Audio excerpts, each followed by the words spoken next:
What's up, everybody? We got Steve GH, the top tier chatter. This guy's always the first one in here. Got Baz the I'm Reth. Is that pronounced right? I strung too many words together. Duck Plan, Jabram, Vegan Nuts, Stasha. How's everyone doing on this Wednesday? Zaxbox, Joseph Mueller Brockman. The typography god is in my chat right now. Z8 editing, extradite. Extradite. Is it like Aphrodite? Extradite? Julian Loescher, Straight 9 LED, Skadooks. Duck Plan. So the agenda today, we're going to be doing Naranjos. How's it going? We're going to be doing some more of the tire burnout effects. So we'll be adding some smoke to the exhaust pipe. I did a quick kind of preview. I'd made some improvements and stuff like that. So it's going to be this kind of adding some more detail to the smoke. We're going to put the tires back in. I keep forgetting to add them with the flip books. And then some exhaust from the pipe. So we'll be moving forward with this, advancing progress. Progress is always good. And yeah, so we're going to look into, we're going to spend some time talking a little bit in detail about the pressure field. If you guys remember last time, I was talking about how like the moving collision object can create, or it can mess up the masking when you're doing like some disturbance stuff. So we'll talk about that. Also in other news,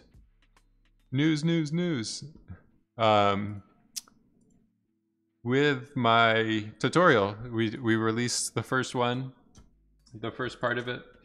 For the grain, the crumbling guy.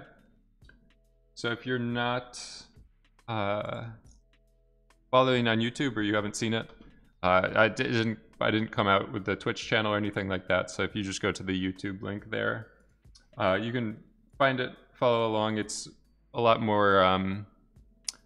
Thank you. Yeah, it's good to hear you guys. Some of you guys gave me some pretty good feedback about the tutorial. There was the Steve noticed something as well with the using a polyfill. So I'm going to be going in and showing some render examples and stuff for this. I don't know if I have been doing some play around here on my end with doing like the instance particles and stuff like that. So we'll be translating that into a more proper kind of tutorial and going through a second part, and I'll talk about some improvements just on the conversion process of the guy into grain particles. Thank you. Yeah, the render, so I'm hoping to translate that stuff over into the tutorial section, so just be clear, cleaned up and simplified and stuff like that. I was just doing the instance. You just do little spheres with some noise. There's like 3 or 4 different shaders for a variety of color and stuff like that. Seems like some other people were getting, I saw some other good results with that similar technique. It's based off of the stuff that Pixar broke down for the Piper short. Like this guy I was noticing, he was getting really good results. These things look really nice. They're like little little crystals, little diamonds. the gem crab, man. Yeah, so you just do just make a few different variations of shaders and randomly apply that to your different instances and stuff like that.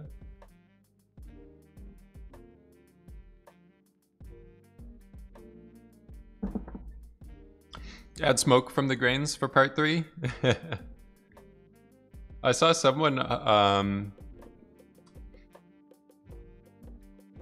where was it? SNFX Studio. they were already going in and lighting him on fire after he disintegrates. This guy has had a tough day. He's can't even keep himself together, and then he just gets lit on fire after he's on the ground. So yeah, and then also at the very end of this, I went through, added a little thank you to all the subscribers locked in. Sorry if I mispronounced or struggled through some people's names and stuff like that. But yeah, if you want to be featured in more of the tutorials and stuff like that going forward, just go through on Twitch, do the subscription process. You could just do this as like a hot link. Woo, it's too much text. You just do this as a hot link or whatever, and it will set it all up. I'm working on somebody to join me in tier 3. Let's go. Yeah, we need more people filled out in tier 3. I'm working on eventually, maybe like starting next month or something, adding some extra benefits, some secret, some top tier content for some of the higher level subscribers. Some extra stuff like that. I'm not going to take away any of the existing things that everyone has access to. It would be purely a additional an additional benefit, extra level thing. You made it to the credits. Yes, I think Brando or someone was in here gifting a lot of subs, so some people might be in there that didn't even like actually do the subscription, but I was just exporting it with the table, the CSV, and I don't know, I don't want to take time to be like, oh, this person, the gifters are in there, the primers are in there, we're all a big happy family. So getting to tier 3 is just an extra level of subscription, like a increase in financial support, essentially. Like, I just want to provide this material to everyone. So like, if you have financial struggles or you can't afford it, I still want to make it available to everyone. But I appreciate all the support for people that hopefully one day I'll be able to just do this full time or spend more time doing this type of stuff. Yeah, it's just a higher Twitch sub tier. So there's the primers, tier 1, then there's a tier 2, tier 3. The tier 3, you do have some extra emotes right now. That's the only benefit. And then the credits, you would be placed higher in the God tier. But there's the Princess Castle emote if you want to use the principal shader. Yeah. So we'll get started with the stuff. This was some of that shell things I was playing around with. Doing like some macro zoomed in shots. It's like based off of the stuff from last Friday's Cool Zone. You got the Princess Castle. Extra Dite, thank you for the tier 3. Let's go. So you can't understand anything. So these streams are pretty advanced topics we're usually covering. I might go forward and do different. I might schedule some more introductory like streams and stuff like that. But for right now, that tutorial that I linked to up here, this is the closest I have to like an introductory to Houdini type of tutorial. But it's the prime target would be someone who's like an intermediary Houdini user. They've used it quite a bit. They're familiar with the user interface. They're familiar navigating most of the different contexts, and then getting like a larger grasp of DOPS and VOPS would be the big jump or leap that you would take during that tutorial. But I'm hoping to continue to produce some more different levels of expertise, and eventually fill it out more so that there's a larger like path or route or something like that people could take. Noob, but Houdini addicted. Yeah, I mean, the way that I'll usually, I mean, these streams, especially the DOP-centric ones, get pretty advanced pretty quickly, but I usually try to do a good job explaining like the mindset, the mentality, or the thought process behind the things that I'm doing. So even if you're not understanding all the technical terms and stuff like that, it might be helpful, or I don't know. That's my intention with it, at least. So yeah, so I was just playing around with this stuff more, doing some macro anamorphic wide, super nice squeezed bokeh stuff. But yeah, the cool zone, we do that every Friday. Just making some kind of abstract Instagram style art and stuff like that. So we'll be doing that again in a couple days from now. And the Hulai will be over. I don't know how all these people have been keeping up with it. They just have to hold out a couple more days. Pedagogy is a really... I've learned a lot since... I'm not sure. I don't know what the word pedagogy means. I need to open up a dictionary.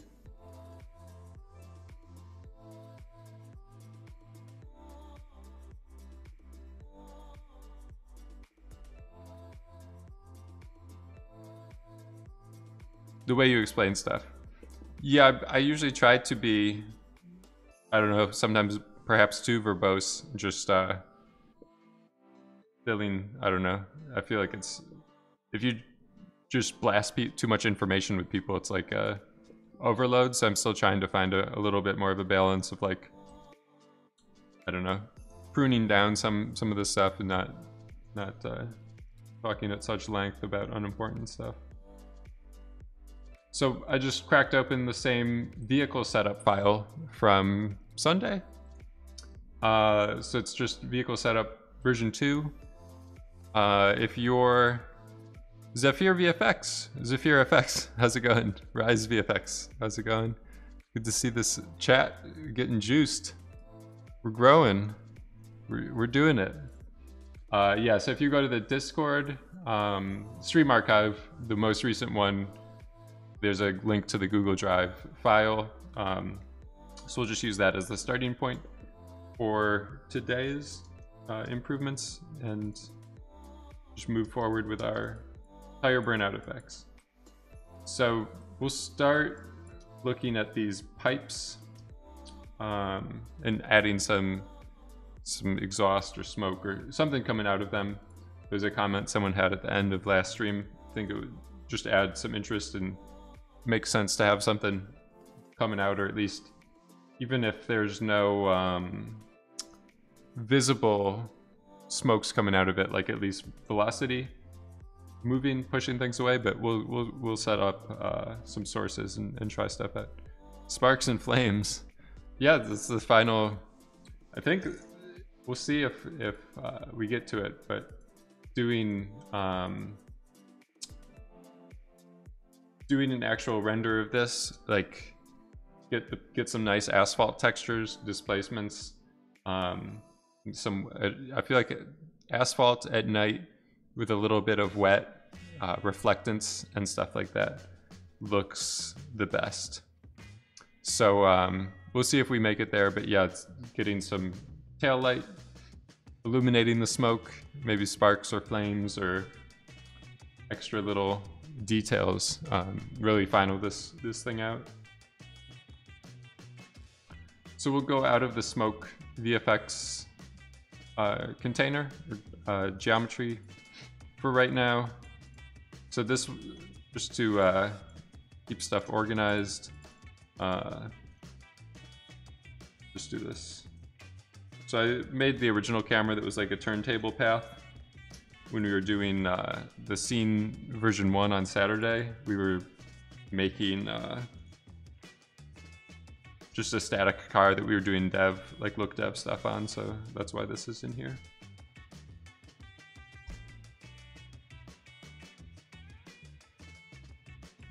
And then this H-light I'm just using this with no attenuation. It's basically just to visualize the smoke shadows and stuff like that. Usually when I go to render, I'm using Redshift, or even if I'm using Mantra, I'll exclude this from the renderer, so it will just be kind of like an OpenGL light. So I just turn off attenuation so I don't have to worry about changing intensity or stuff. It's basically just a directional light. That's what's going on at object level. So we'll go into this fetch vehicle. So in this Alembic object, I'm just importing our car geometry. We were using these special paths here. So this is really nice working with Alembic because it preserves the hierarchy. So if you press the 9 hotkey in the viewport, and then go to Alembic paths, you go to something that has more of the tree. You can see, like, if your modeler gave this to you, it's really nice because you can start working on an effect, setting up, pruning out sources and stuff like that. And then if they need to make a tweak to their model, maybe make it a higher resolution or just change things around, as long as they keep the names of their hierarchy the same, your work will still be preserved. So it's like keeping in the procedural mindset. It's really nice.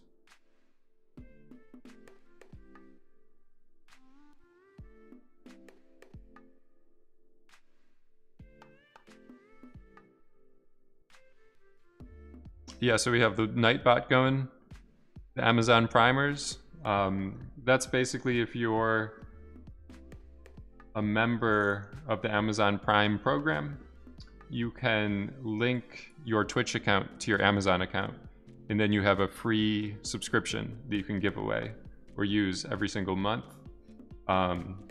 If you use that on me, it helps me out. It helps the channel grow, and it takes money from Jeff Bezos. So he's in the Congress right now testifying, and money will be taken out of his pocket.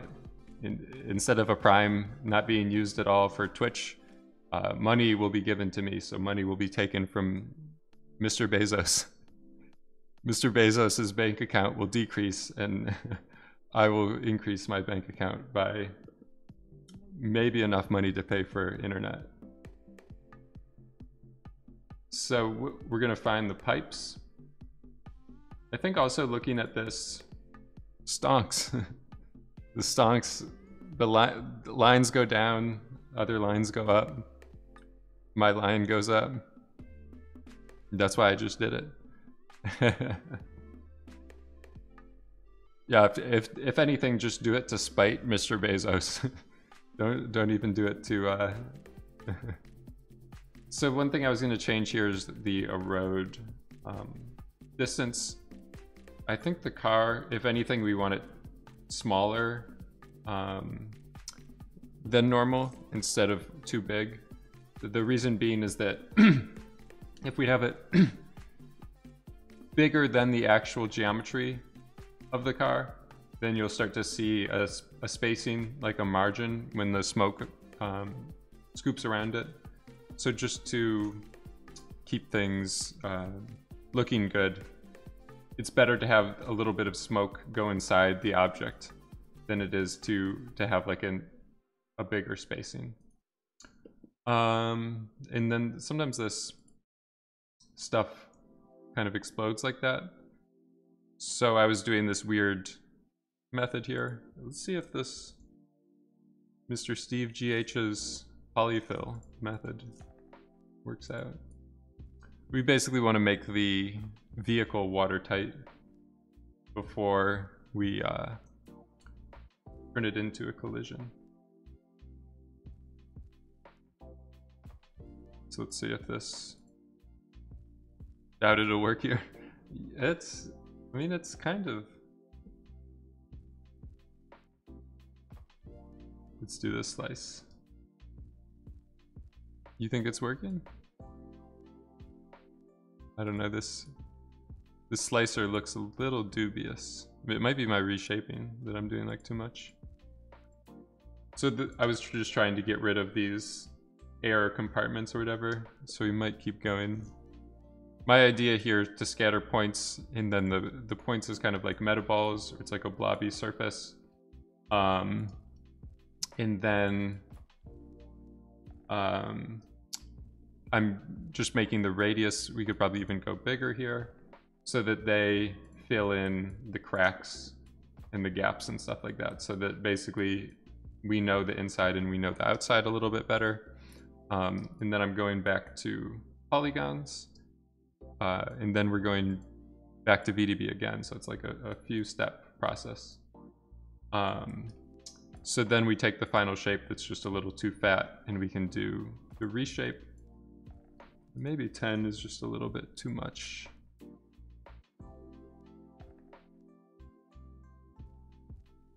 So this looks pretty good. We were pretty close to that outline. And then if I look at it here, we're still, this like engine compartment is still filled with air. I don't know if maybe we'll just go a little bit bigger with these point radius.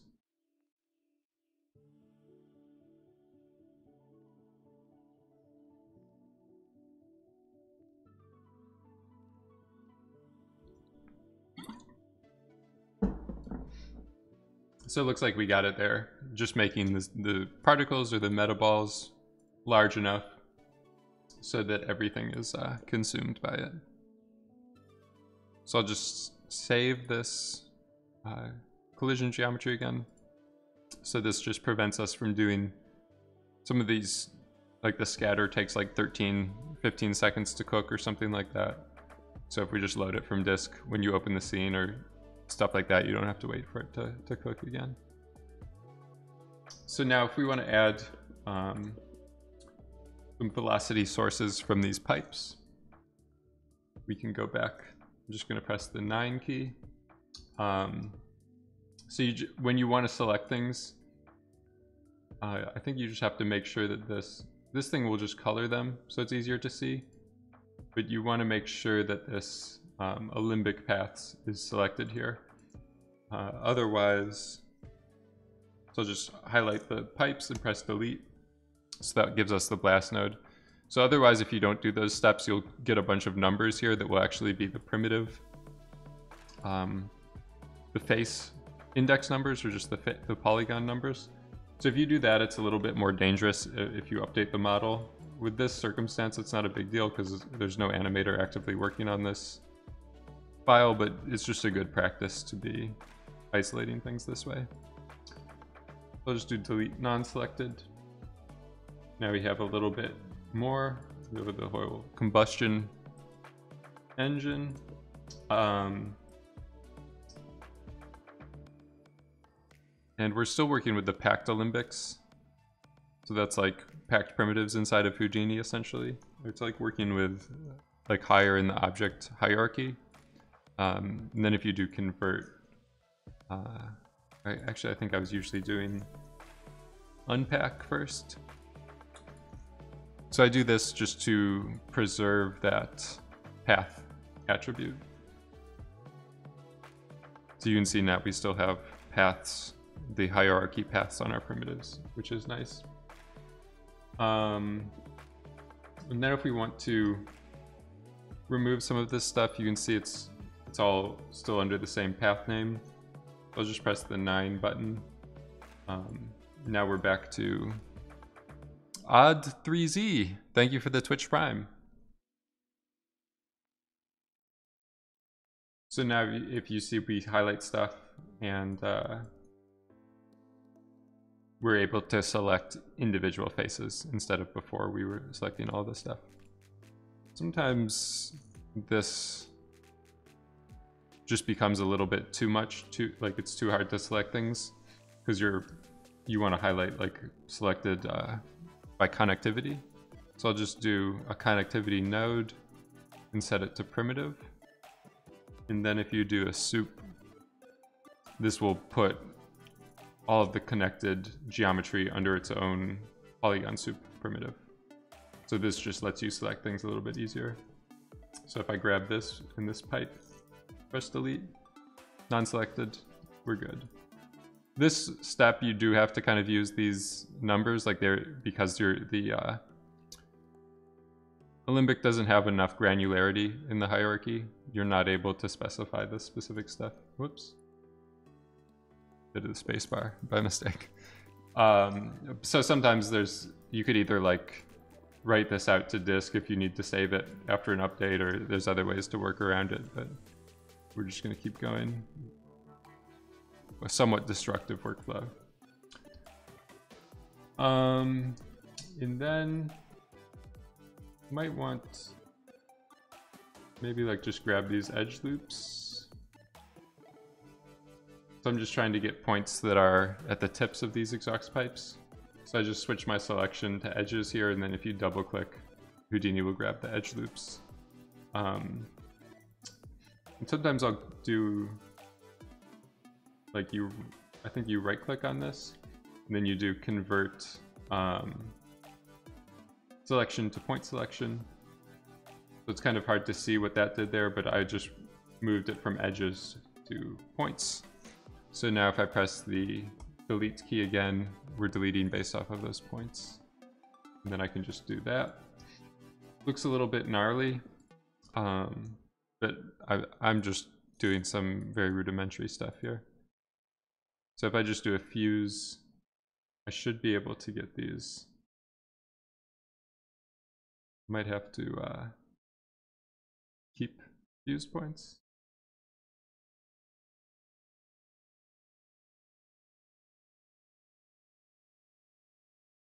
There should be a way to have it just average the positions out.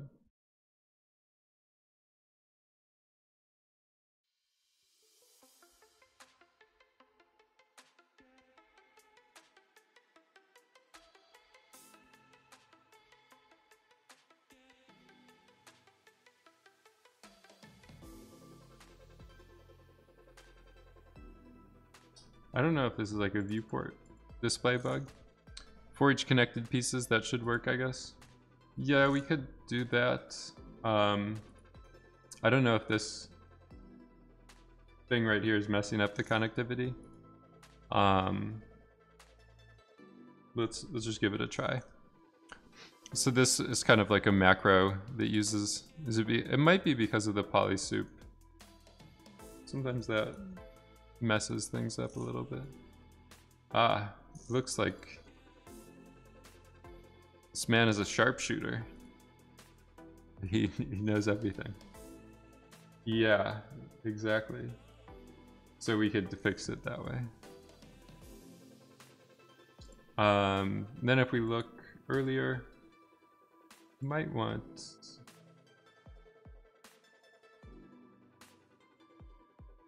looks like we still have some points around the edges there that are kind of interfering. We should be good with that.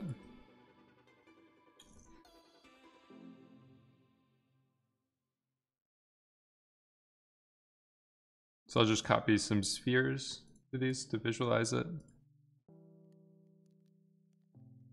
And then it looks like the fuse nodes, for whatever reason, it was like biased by a little bit. I don't know if that's because these, thought maybe the base shape had like more points on the other side.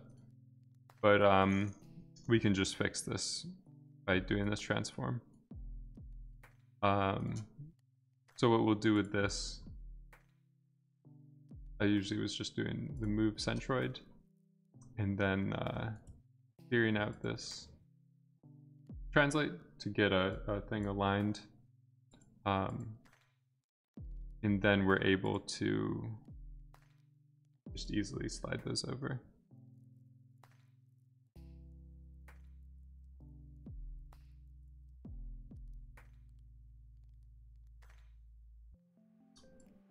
And if we want them buried inside a little bit, we could just keep moving them over as well.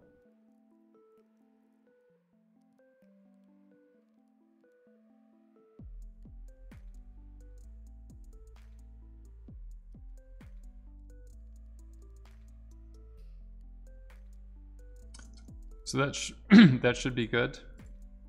We'll just do a null at the bottom here. I'll just call this out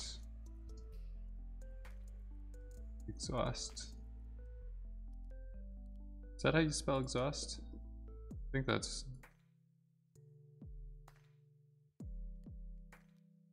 It's like that, maybe? Don't have, I need my spell check. Source points. I had it right the first time.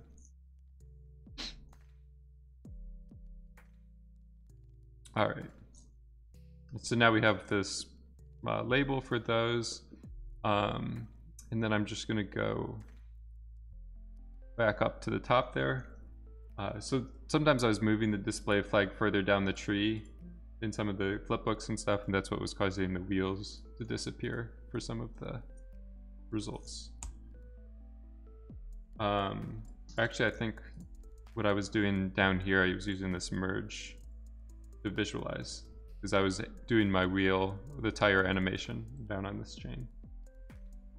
So if we want to just keep that clear, I could do this as like out visualize vehicle. Maybe we'll do entire, just to be clear. So we have a pretty clean network still. We'll leave this set up the way that it is. And now if we go back to our smoke object, we didn't make any changes to the wheel, like source particle stuff. So we can leave that, just keep using them and work down from there. So we could just ignore kind of everything that was happening earlier for right now. And move forward. So we have these that are adding velocity and density to our simulation over time. And we'll just do another object merge, and we'll use this to get those exhaust source points. So we'll go vehicle out. So I was doing the capital out at the start just to make sure these are at the top of the selection list. And then if we look at these, they aren't where we need them to be. So by default, this won't use the object transform. It won't apply the animation we created at the object level. If you just do into this object, that basically inherits that object transform. And then we can see that the points are moved and they're inheriting, or they're getting that value. I'm thinking we do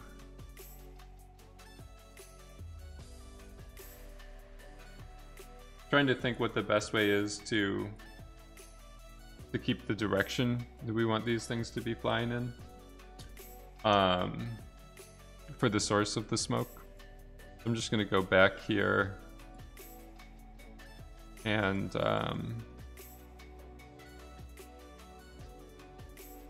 sometimes I don't know if this is the best way to do things, but this is the method I do sometimes. I'll use this enumerate node to make an ID or an index attribute on these points. If we go take a look at the spreadsheet, this just keeps track of the point number, 0 and 1. And then if I do another transform node, we can again just move this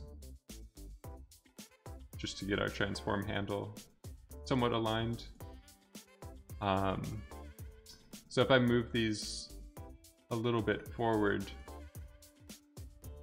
to where the exhaust pipe is pointing, we could even go kind of out of the tips of it.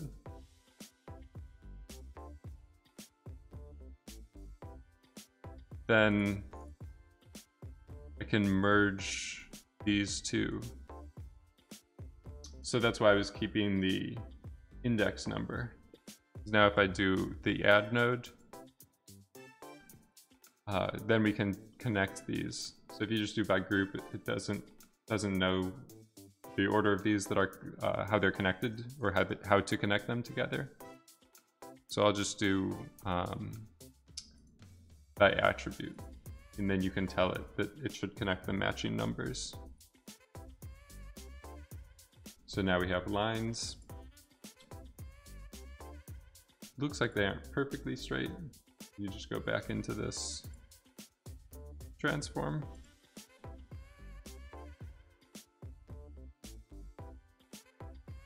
Something like that.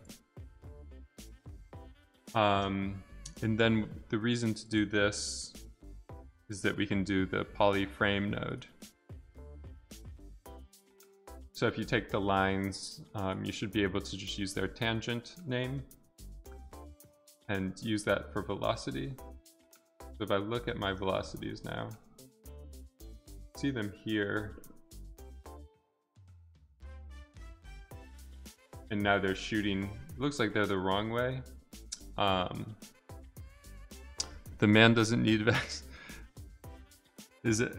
Yeah, I mean, you could do some stuff with Vex, I guess, but I try to stay out of it if I don't have to use it, just for, it's easy to get consumed by it, and it's harder for people to keep up with them, I think, sometimes.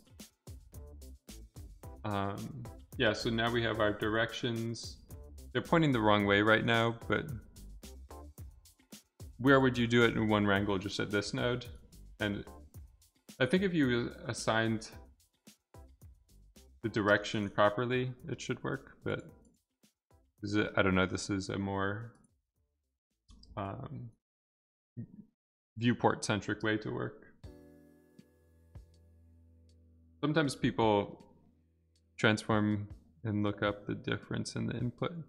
Yeah, so that would be useful as well. You can understand this method. Yeah, it's a little bit more flexible. Sometimes I've talked to other people, like working at different companies. They've brought in, done Houdini demos and Houdini training for the artists there and stuff. I remember talking to like some of the cinema people after one of the demos, and they were like, why is he just typing in values to move stuff around in the viewport? Like, it was such a foreign concept. This is like pretty typical of the Houdini person to just go up here and be like, all right, we just need to adjust this number. But a lot of other software users, they're just like, why are you typing in these numbers? Like, just move it in the viewport, dude. The point of the null node. So when I go back here, I'm just going to move the display flag. One of the big reasons is just to keep track of your naming. So these are like placeholders in my network, and by looking at this, like, I color them differently so that they stand out. They're just like little bookmarks or descriptors for what this point is of the chain. So without having to highlight and jump around and visualize everything that way, you'll know what these nodes are representing. And then at the start of it, I'll do out in all capital letters if it's something I'm going to be referencing in a different geometry container. So for example, when I'm importing this velocity geometry we just made, when I go to this choose operator menu, for example, this smoke effects, I don't have anything in this container has capital letters. So if I wanted to find a specific node, it might take me a little while to sort through this list. There is a filter, and you can like start to type stuff, but it's no functionality. It's for organization. That's the primary reason to use them. But there's one last reason that people use them as well, which is pretty helpful. And that's just if you're referencing them. I don't know what a good example is here, but like if I had been referencing this merge node and then I wanted to color the output, then I would have to update all of my expressions to point to this node. And then if I wanted to do like a transform to it, then I'd have to update all of my expressions again to catch this node. But if you're leaving yourself just a little bit of a gap, then you can quickly like insert extra things. Yeah, so it's, the primary reason is for organization, but the name itself is kind of self-explanatory. Null is like no operation, doing nothing. It's kind of, I don't know if it's like a UK terminology. I don't hear it too often in the English language, but that's basically what it means. In Nuke, they have the no-op nodes. Some people also use them at the object level or in other places, and they'll add parameters and like controls to them and stuff. So it's like a control panel. It's just it's like a blank node that you can do whatever you want with it.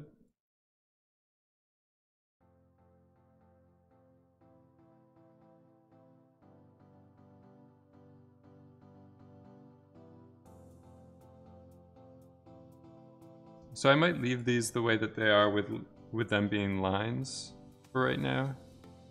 I think with resample, this, I don't know if we could go down to, might not let us. But the resample, what I want to do with resample is add more, put the output node after you visualize the entire vehicle, then no matter where the visibility flag is, you can see the outside. That's the gem. Is that what I was doing? Oh, okay. Yeah, so these output nodes are nice. Does this work though with the I think I've had issues before because like the display flag. I guess it does work. Nice. Yeah, so these are more actual added functionality as these output nodes. And if you have subnetworks, then you can use those output nodes to define multiple outputs. You can really get carried away with your node wires and stuff like that. But these are a more advanced kind of version of null nodes. You can really you can go wild with them. But yeah, I should be using these more there. The output nodes are super nice. They don't work with Redshift. They might not. Redshift might only know about the render. I guess if you wanted that, you would just move like the render flag there, and I don't know, for an object output, you would consider like this output to be the same as the render or something. So with this resample, what I can do is define the spacing of the points on these lines. I think if I want to manipulate the length of the line, I can do it with the primitive. So you can just scale primitives this way. And if I wanted them to go back to just being 1 point, I think I could just fuse them. We just need to keep fused points. So we have some flexibility there. You can see the normals are reversed right now, or I'm sorry, the velocity vectors. Like the velocities in Houdini, they should be trailing behind. Like the point is traveling in that direction if you look at the icon. So ours right now is like smoke is shooting into the pipes. It's like a vacuum or something. So just do the wrangle. We were gonna get to a wrangle today eventually. Let's just do it now. So we can take the velocity. If you just do times equals, that's like a shortcut operator for basically, it's saying set it equal to itself times the number. So instead of all of that, you can just do times equals. And it shortens it down a little bit. Now we have them pointing. No, not the cowboy hat. So it looks like this resample is still... Maybe if we do it earlier, should be good. So we have some flexibility here if we want the lines to be different distances and stuff. We did our 20-minute tutorial on how to make... I don't know, it shouldn't be that difficult. Sorry if I spent too long doing a boring thing. So if we want them to affect the fluid simulation, over here you'll notice we have some extra attributes. Right now over here we just have positions and velocities that are going to affect things in the simulation, but we're missing the p-scale. So when we add these points into our simulation, it won't know how big to treat them as the source. So if I just do an attribute create, I can set this to p-scale, and then we can just define how big we want them to be. We press the D key over the viewport and go into disks under geometry. Then under the value, and dial in how big we want the velocity sources to be. So maybe something like 0.05 is a good starting point.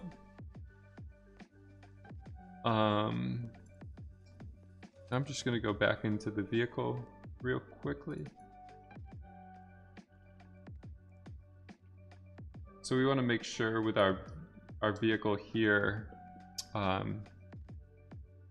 if our velocity source is within the vehicle collision area, it won't be able to source that velocity, because when the smoke solver runs, it clears out all of the motion that's inside of your velocity or your collision object.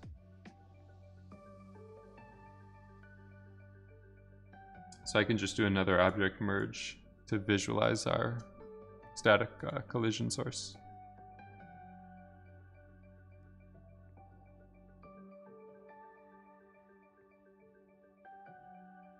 And we just need to make sure to do into this object.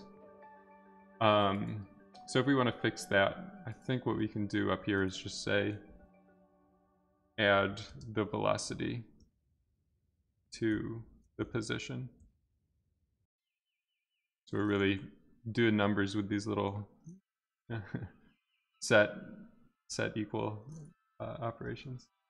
And by default, this is in like units per meters per second. So instead of like 24 frames or whatever, you could divide it by 24, and then that will just make it smaller. You can also just set it to like an arbitrary amount. Like if I just multiply it by, we're basically just saying scale the distance that we're moving these based off of the velocity.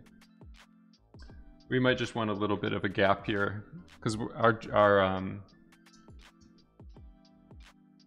car collision object is just going to be a little bit problematic because we're not like simulating the full airflow from within the vehicle and everything like that. We're just doing a simplified step as just saying like you're putting fans on the back of the geometry and blowing stuff from that direction. It's a bit of a trick. We'll see if it works out or not.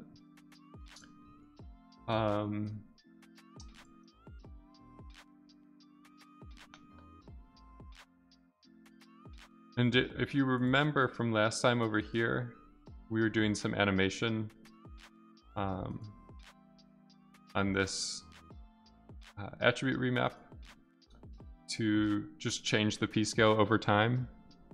We might want to do the same thing over here. So basically when this guy isn't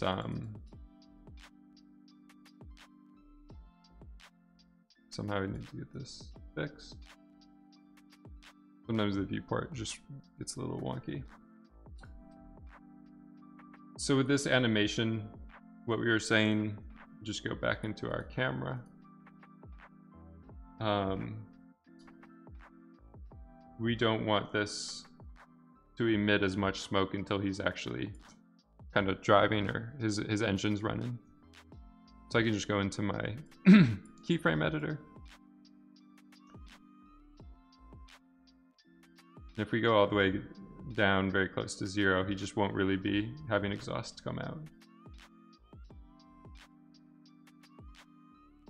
Maybe we want this to turn on a little sooner because the engine starts up and then he drives. So we'll give this a try and just see what happens. Could be a disaster. It could be really cool.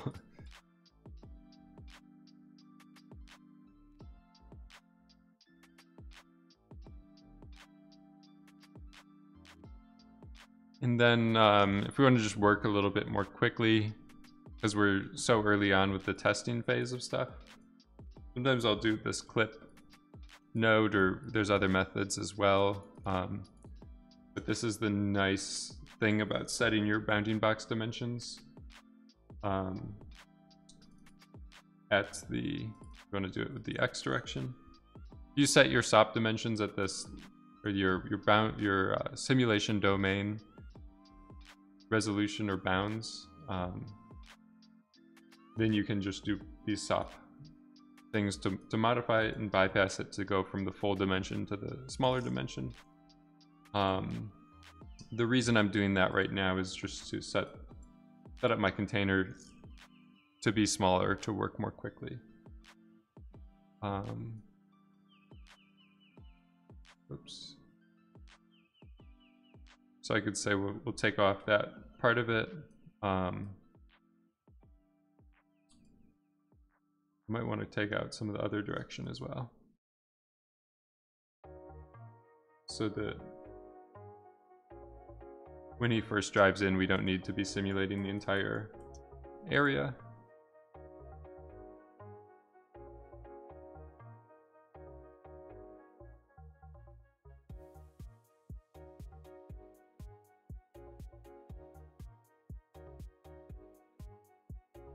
So what we're doing with these is just going down to a smaller strip. So if you look spatially right here, we're doing half the size roughly. So our simulation might be like 3 times as fast or something like that, because it's all volume based. So it won't change linearly depending on the size. It will be like a cubic kind of curve.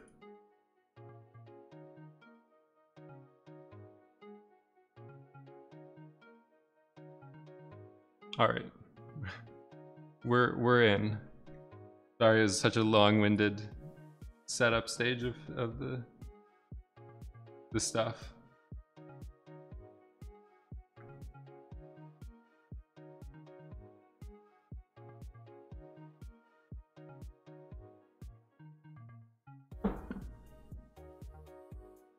I might want to decrease my resolution a little bit as well. At the end of the last stream, I jacked up the quality to be like a pretty high resolution just to show you guys the high quality results. But in addition to tightening up our domain bounds for testing purposes, we can also just lower the resolution. So let's just do that now, because it's gonna slow us down too much if we don't. We'll go up to 3. I think now we're fast enough that I don't even need to be flipbooking. It's kind of like we made a big change to our simulation. We don't want to waste an hour just to see if it's working or not. We want to immediately see if we did stuff properly. The change is so big that you can see here, like, we want to make sure we're getting the exhaust and stuff. Do we get something? There it goes.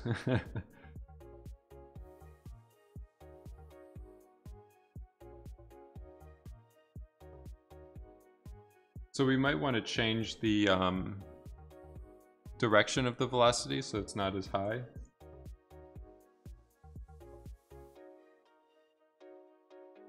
We might want more of it.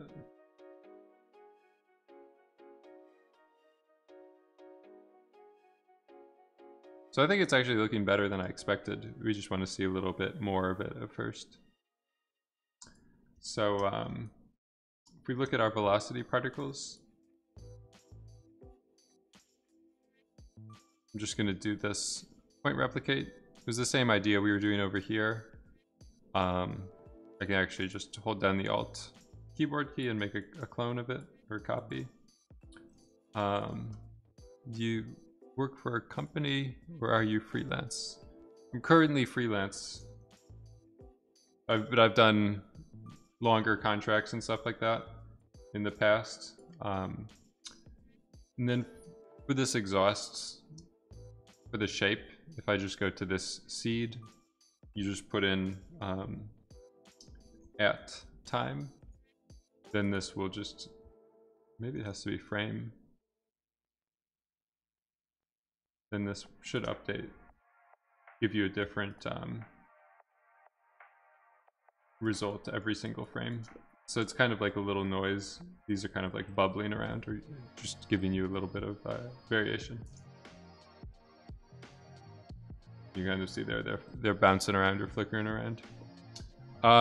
Yeah, so I've just done longer term freelance contracts and stuff. I've always pretty much been a freelancer or contractor historically, but I've never really done a staff position.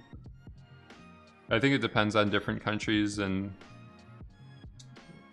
companies and all that kind of stuff. People will do things differently. It seems like more and more recently, just the full-time position is starting to go away. Even when I was teaching at the college university, they didn't have like full-time positions available. It was just like, teach this one class, and that's it, just by availability for need basis. Is unfortunate, kind of, but it's the way things go.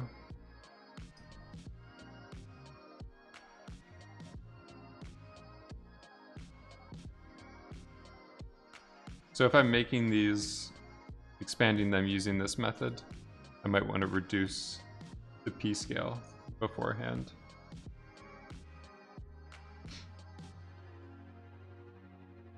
I'm just trying to get a little bit more shape and stuff, so I'm going to balance these.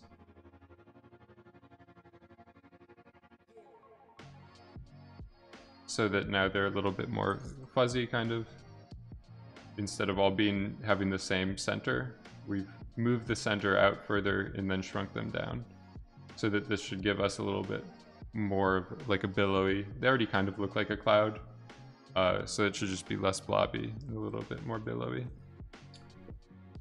And the other thing that happened with this, under attributes, this inherit velocity gets scaled, so we can change the strength of things there as well.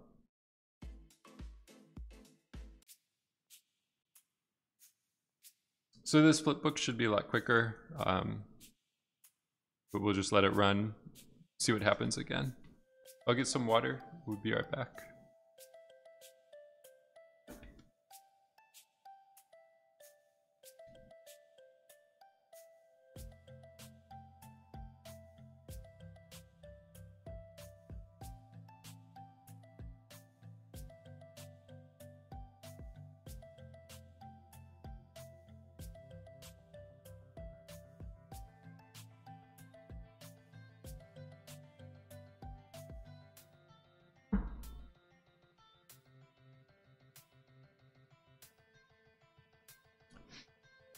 Did we lose some gas?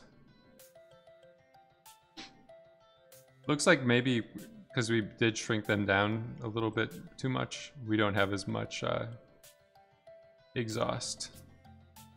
The Linux is in the specs. If you go to the about page of the Twitch stream, but it's like an older version of Mint. I think they're on 19.3 right now. I'm just doing my Mint 19.2, the Mate desktop environment or whatever. Is this sunlight? It is sunlight. Yes, I'm in San Francisco. This weather doesn't work. But yeah, you could see the time Oh, it's behind my webcam thing. But yeah, San Francisco, Northern California, Pacific time. So we want to see a bit more gas ripping out of this stuff. If I just increase this P scale here, we might need to decrease our shape a little bit. Might do more particles overall. We'll give that a try and see what happens.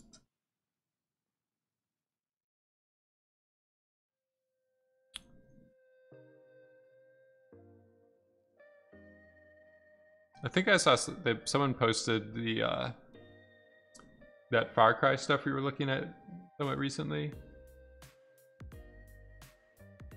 I think they posted a breakdown of that stuff.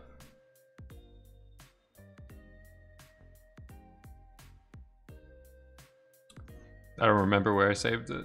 There's like too many different platforms for people sharing their work.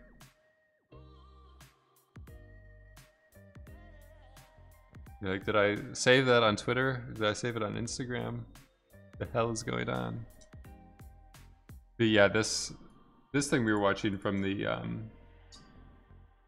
was like an E3. I don't know what, I don't remember the name. It might have been a Sony event or something like that.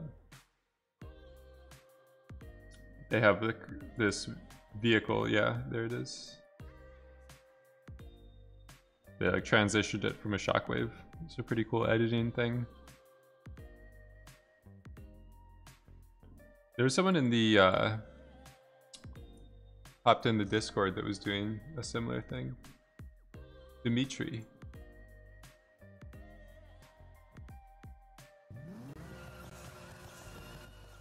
The sound and camera shake and stuff makes it feel pretty powerful. But yeah, it seems like there's a shockwave, or I'm sorry, there's a tire burnout itch going around. Everyone's has it on their mind right now. He was saying that was just a coincidence that we all happen to be thinking about it.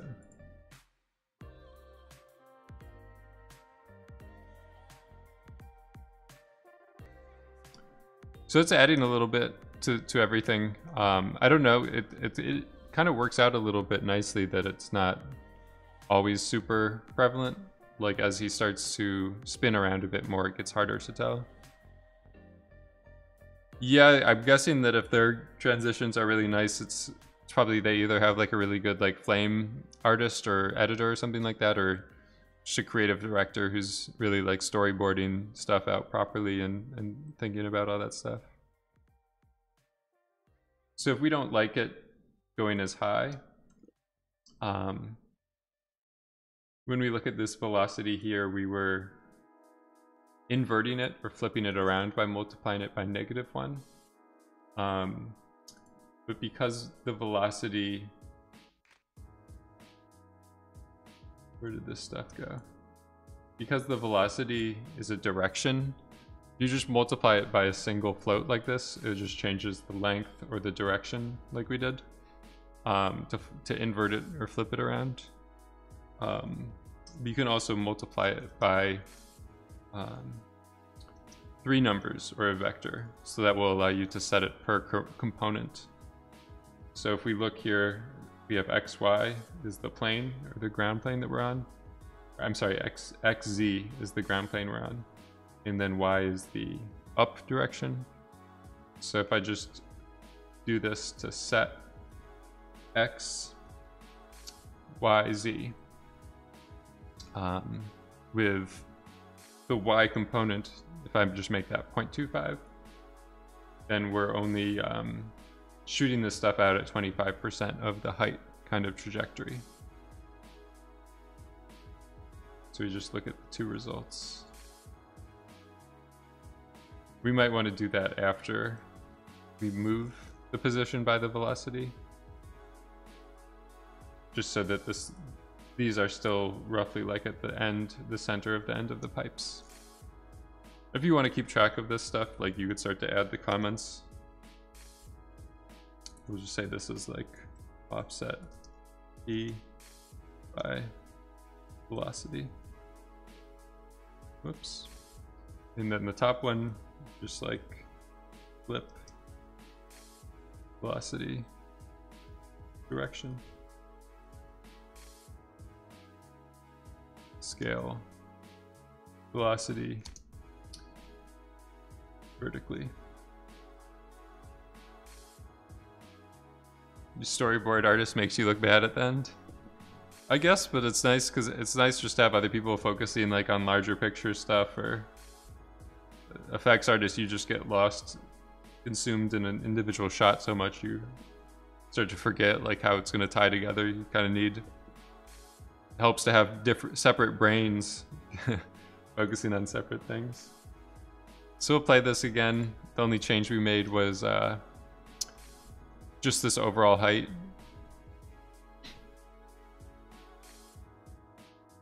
If you really wanted to control this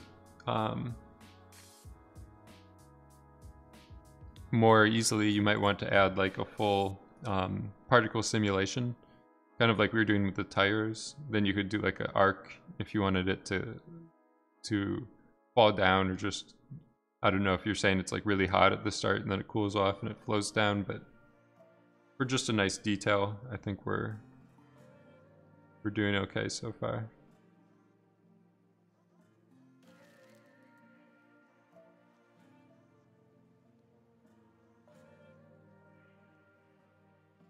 It's still going up pretty high. Might just be other like turbulence forces at play or something like that. I'm gonna go back in.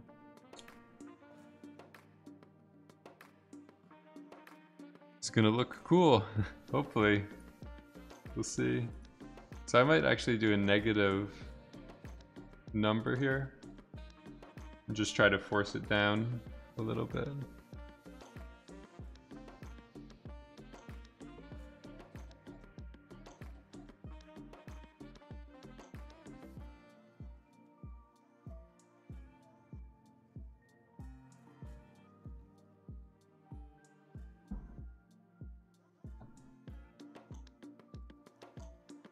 So with this thing, we're just building out a lot of extra control. I actually just flipped the Y direction. So instead of this kind of angle, we should just see a little bit more downward stuff. We're kind of like over compensating, but I think it just makes more sense for him to be accelerating, like instead of this shooting up like a leaf blower or something. It's already going to go up because there's nowhere else for it to go because we have the ground there. But just for that initial moment, for it to be shooting smoke more down and out, it's always going to hit the ground, and then from there kind of like expand upwards. I don't know. Also, just to keep the composition somewhat clean, kind of makes a little sense to kind of cheat it down.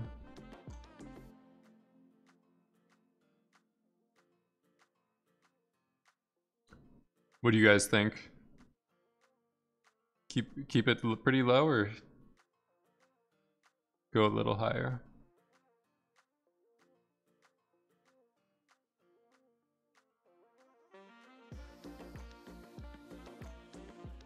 Keep it low.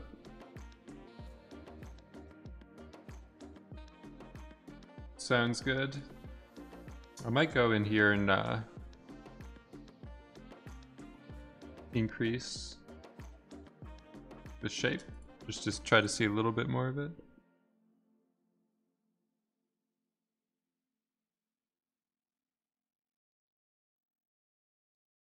It's kind of a little subtlety. We probably don't want to overplay it too much, and like if it was going up and everything, it would be like right in the camera's face.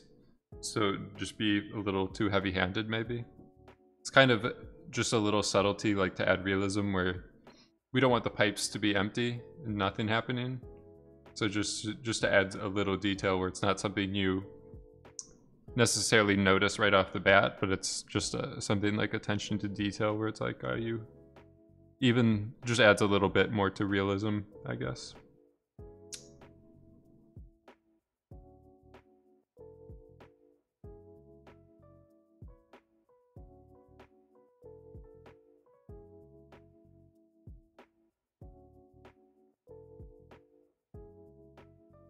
So I was just increasing the P scale to amplify the amount of smoke we see coming out of this boy. I don't know if we want to, we could also, instead of increasing P scale, just increase velocity. Because I think that might be pretty interesting as well, just to see like, not necessarily visual smoke coming out of it all the time, but just injecting extra motion into stuff. We'll just try that maybe.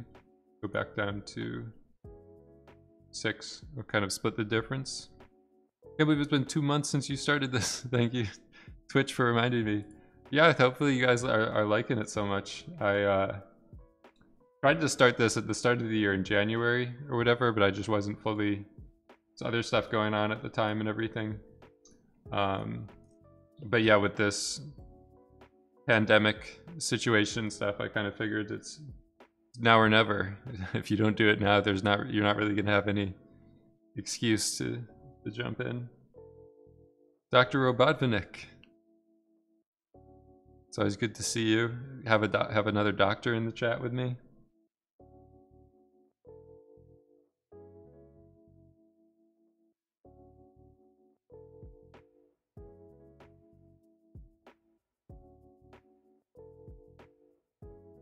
So I'm just hoping now to see more motion.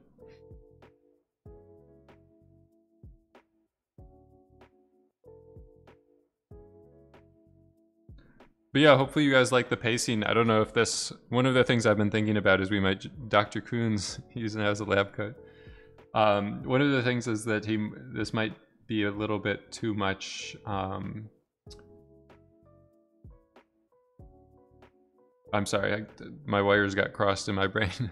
So I was saying it might be too much information too quickly for these streams. So I've been thinking maybe just slowing the pacing down and thinking about how I could do more gradual ramp ups into things. I don't know. It's a hard balance to keep these.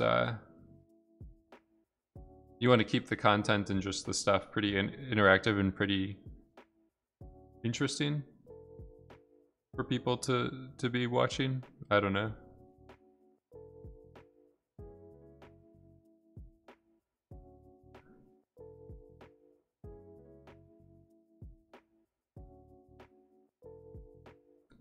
I think there was one more change I'm going to try to do. If we want more velocity to be getting added with these, instead of doing this primitive node that was scaling our lines down to 0.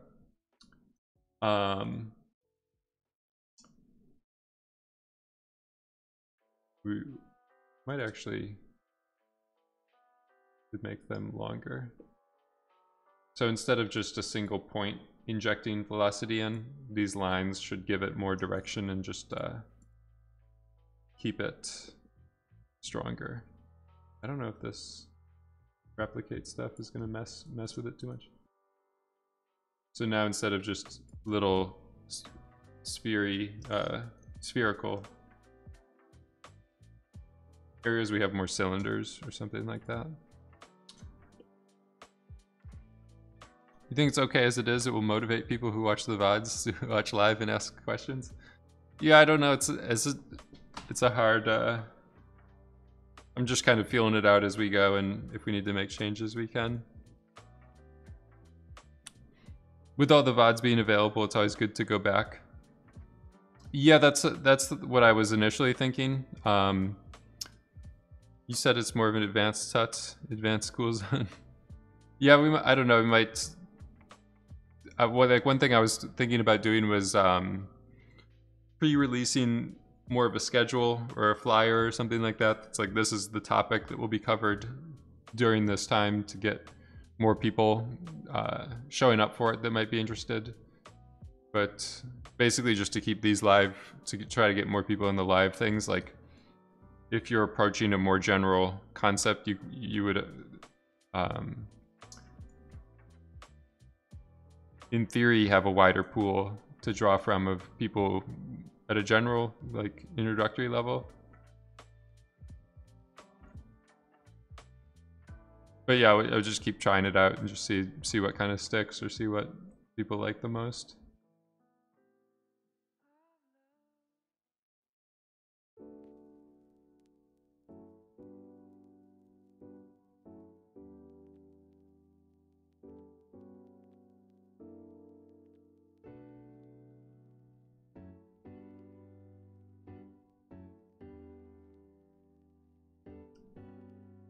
I might just keep going up a little bit more with this velocity. To try to make it a little bit more prevalent. Offering different sessions for fundamentals and advanced would be great, but only if that's what you want to do. Yeah, I mean, I'm I'm trying to do what helps people out the most. It's hard for me to know, like, if only the more advanced Houdini people are even looking to be like tuning into live streams on Twitch or anything like that.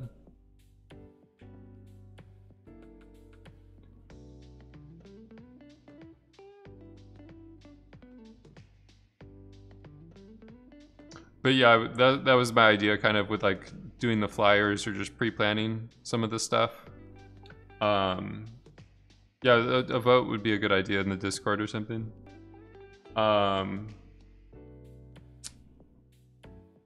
Is that you could segment stuff out a little bit more, and just ahead of time people would know whether which segments of the week or the stream would be advanced and which would be introductory levels. But overall, I mean, it seems like things are growing at a pretty good pace. Community is getting bigger. We haven't had we haven't had to use the ban. We haven't had to yeet any people out of here. It's been people have been really, really good.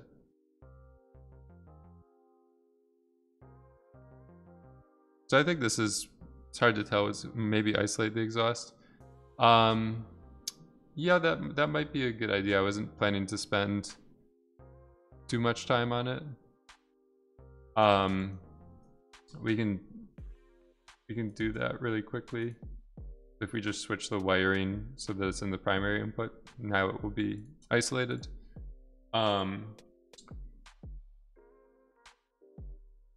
Yeah, I think it's working okay. It is kind of in a nice territory where it's not super noticeable. I have a feeling kind of what's happening is, like, basically the smoke solver, like I was saying earlier, every frame it zeroes out all of the velocity inside of the collider, like the object. So I have a feeling like this is having trouble finding velocity to pull from or to draw from, because all of this stuff in here is basically saying always just have zero velocity, like don't have any motion. But yeah, I think it's definitely working. We're getting something from it. I just don't know if we're ever going to be able to get as much motion as we want, or we could also just add extra. I think it's working pretty well. We could add extra, like a noise animation to the overall strength of it, so that it's like doing that kind of buffeting or whatever it's called. Like an engine or something is like certain frames is. Seems like exhaust pipes usually are blowing stuff out, not in like a constant stream, but there's like a staccato or like, I don't know, some gaps or rhythm to it. It's not the average 12-15-year-olds Twitch viewers, so you hopefully won't ever need to ban. This has been the chill stream to be part of. Thank you.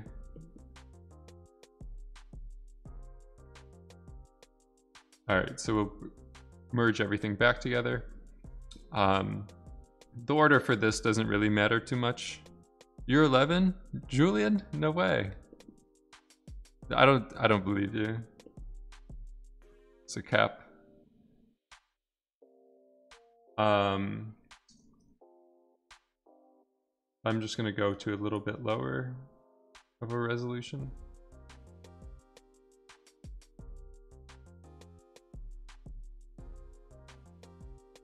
I think 11 is too difficult to figure out Houdini.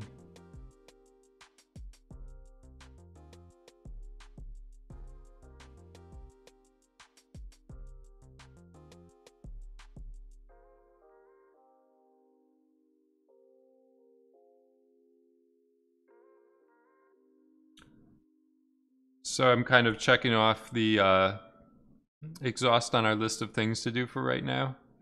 The next thing we're going to try to tackle is layering in the extra detail, the disturbance stuff.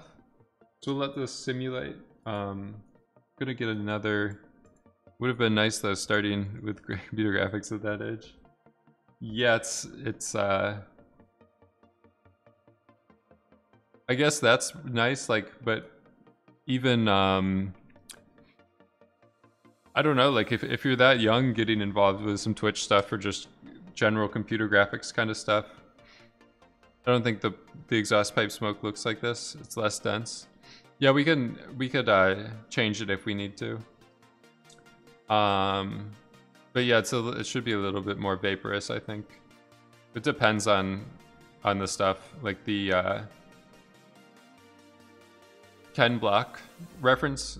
Like sometimes people put special smoke in them for things. But yeah, like learning computer graphics, it seems like if you're in the gaming world, if you're a gamer, like a young gamer, you might get first introduced into it doing like Photoshop to reskin characters, kind of like making mods or something, and then doing a full, like getting interested into level design, getting like one of those. I was trying to learn the Source Half-Life level editor and stuff when I was young. I don't think I really started to learn Houdini until towards the end of my college career. So like 21 or 22 or something. But I was already pretty Minecraft texture packs. Yeah, Call of Duty gun skins. Making loots. So yeah, I think the motion for this exhaust stuff is working pretty well. We might end up making it a little bit less thick if we need to, but for right now I'm just gonna leave everything how it is. But I had been looking into some mods and stuff before I started to learn Houdini, and I was originally using 3ds Max in high school, and I was trying to use it for mods and stuff. So like at the end of middle school, I think I was trying to learn how to make the level editor. Like they had some, I think there was one called Hammer or something that was like for Unreal Engine, and then there was the Source editor for Half-Life, the Source engine. But I don't think I was ever able to figure any of that stuff out. Like there just wasn't that much information about it online, and I just didn't. my approach to learning 3D wasn't the best.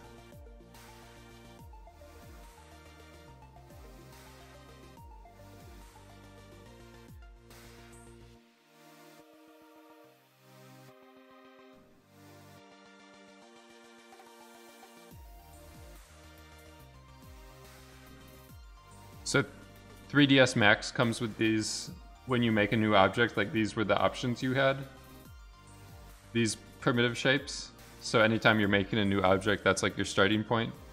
And I didn't know like box modeling. I didn't know like any modeling techniques. So I was trying to make a gun for a game. And I just took like this, I just mashed all these like basic shapes together and took like the cylinder and put it at the ends to make the thing. I took one of these like things and made it the trigger by like sticking it inside of the gun. Like I just rotated boxes and was like doing it like a child would be like moving clay together or something like that. I think I remember posting it on forums or something to get like advice, and people were just like, no, that's not the way people do it.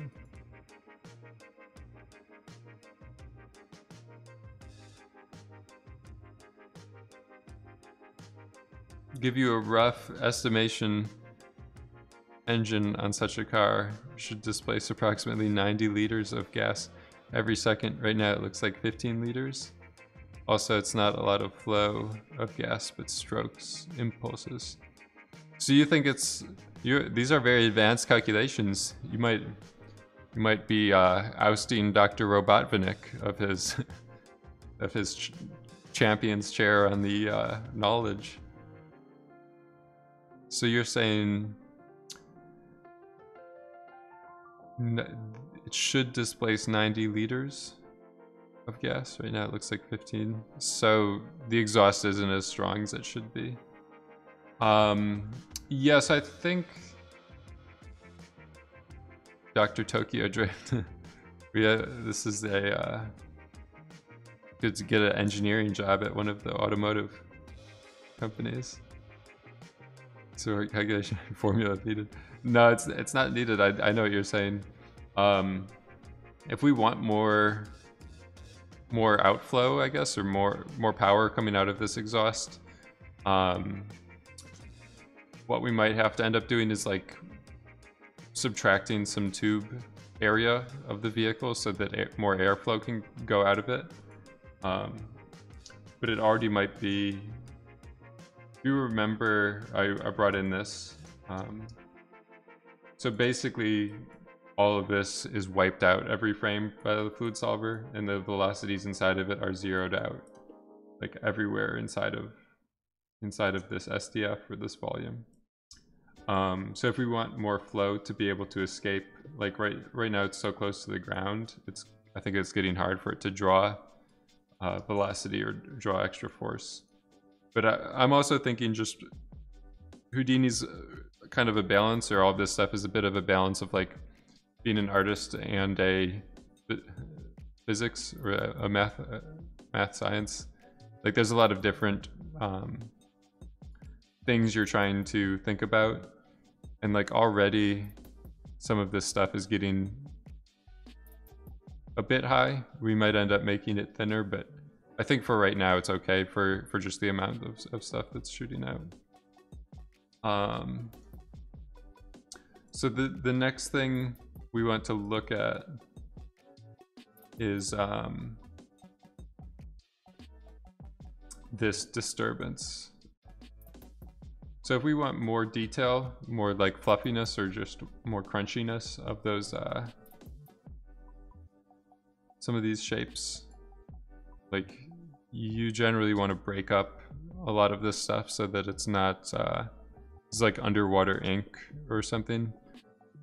For exhaust or this kind of, we want to see more like fluffy bits. So I'm just going to go from 5 to 15 for the strength.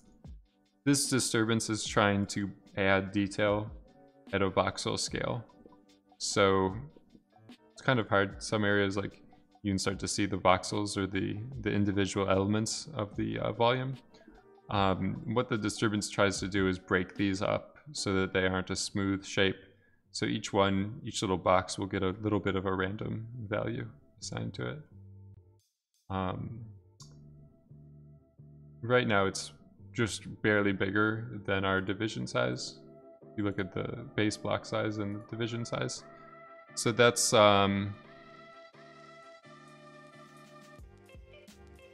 no, yeah, it's helpful to know all that stuff, definitely. And then even if like all that stuff is super useful, I'm not shooting you down necessarily, but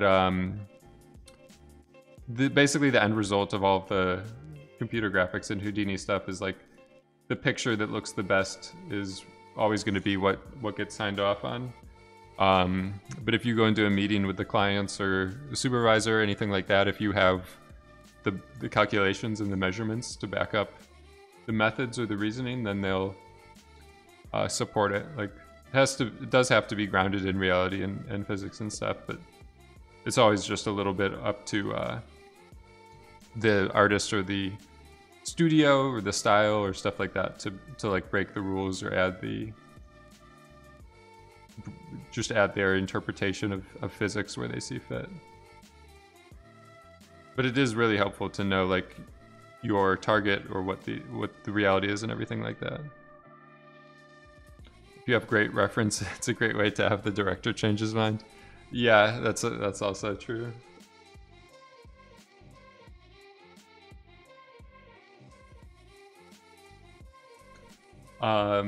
Yeah, so I just increased the disturbance to 15 from 5. So I'm trying to see more crunchiness from those billowy areas.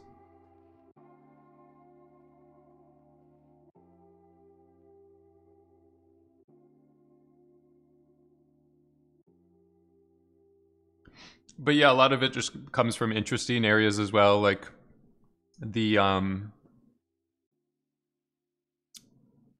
some of the older movies that had practical effects, like they would just use different chemicals so that like in their explosions it would be a little bit different color, or would scatter its light in, so it's also breaking the rules in a certain way. You're able to like define your own look or your own style or stuff like that. It seems like that's happening less and less now. Like all the Marvel, every big action movie, Michael Bay, CG explosions look a lot like Marvel CG explosions or CG energy or stuff like that. But in the earlier days, there was like the distinct effects.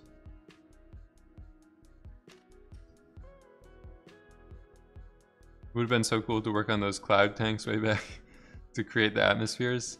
Yeah, I think all that stuff, like just even working on like some of the original sci-fi stuff, the Blade Runner or Star Wars or all that stuff, where it's just like going to the hardware store, buying like a bunch of models from a hobby shop and just like going in the backyard with a bunch of fireworks and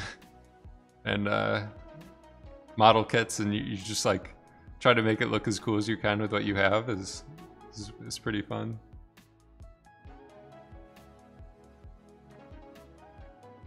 So if we look at the differences, just already because of increasing that disturbance, you can see we've broken up. Not necessarily broken up, but this has changed quite a bit. I guess it's a little bit broken up, is that it's not as like connected and smooth. So it's a little bit more like chunky and stuff like that. But yeah, I think even as a CG artist, like not only just looking at physics and slow motion, like sometimes you just get caught watching like the slow-mo guys too much and that kind of stuff, but going back to some of the anime, like Akira or some of those older things, and seeing how they did the stylized smoke and explosions is pretty useful as well, just in terms of like timing and shapes that they're drawing. It just always looks really nice.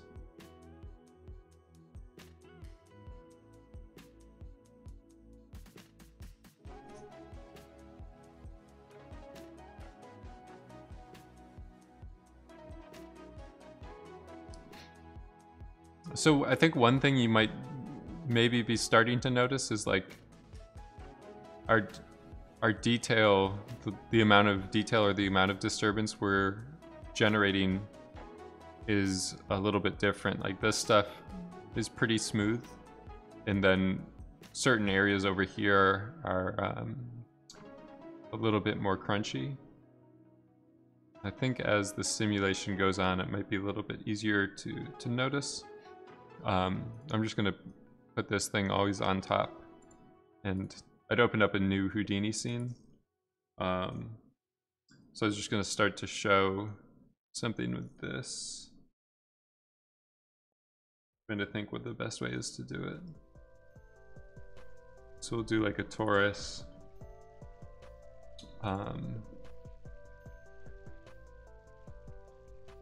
I'm just going to do some rotation to the torus with some expressions.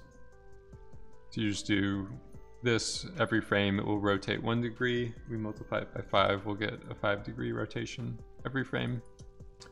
And then also on the Y, just do a little bit higher, faster rotation. And then if we play it with the real-time thing on, you can see our spinning donut. And then if I go in here, I might increase the went the wrong way. So I just want it to be a little bit thinner, maybe. More of a ring, less of a fluffy donut.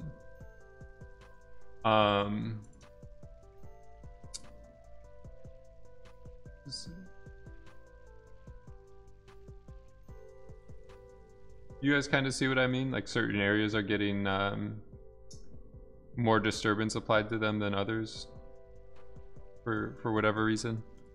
So this is happening because we're applying the disturbance based off of the pressure field.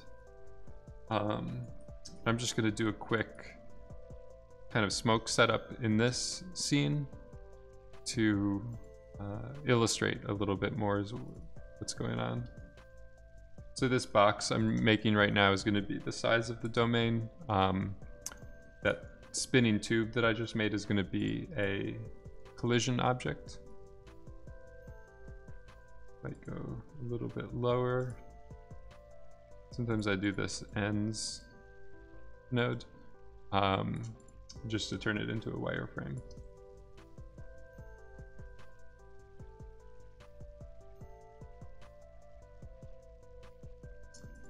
So if I go into this scene,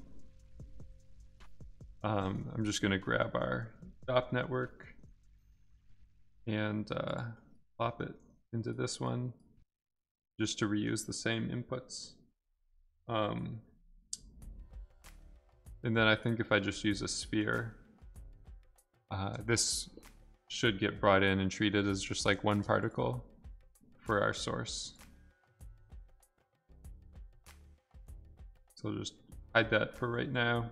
Our simulation is a somewhat decent resolution. We should maybe be able to see something.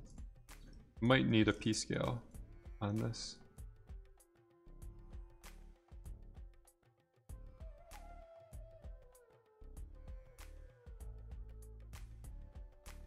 So it looks like we don't have any velocity. Can ignore that. I don't need the sub-step stuff.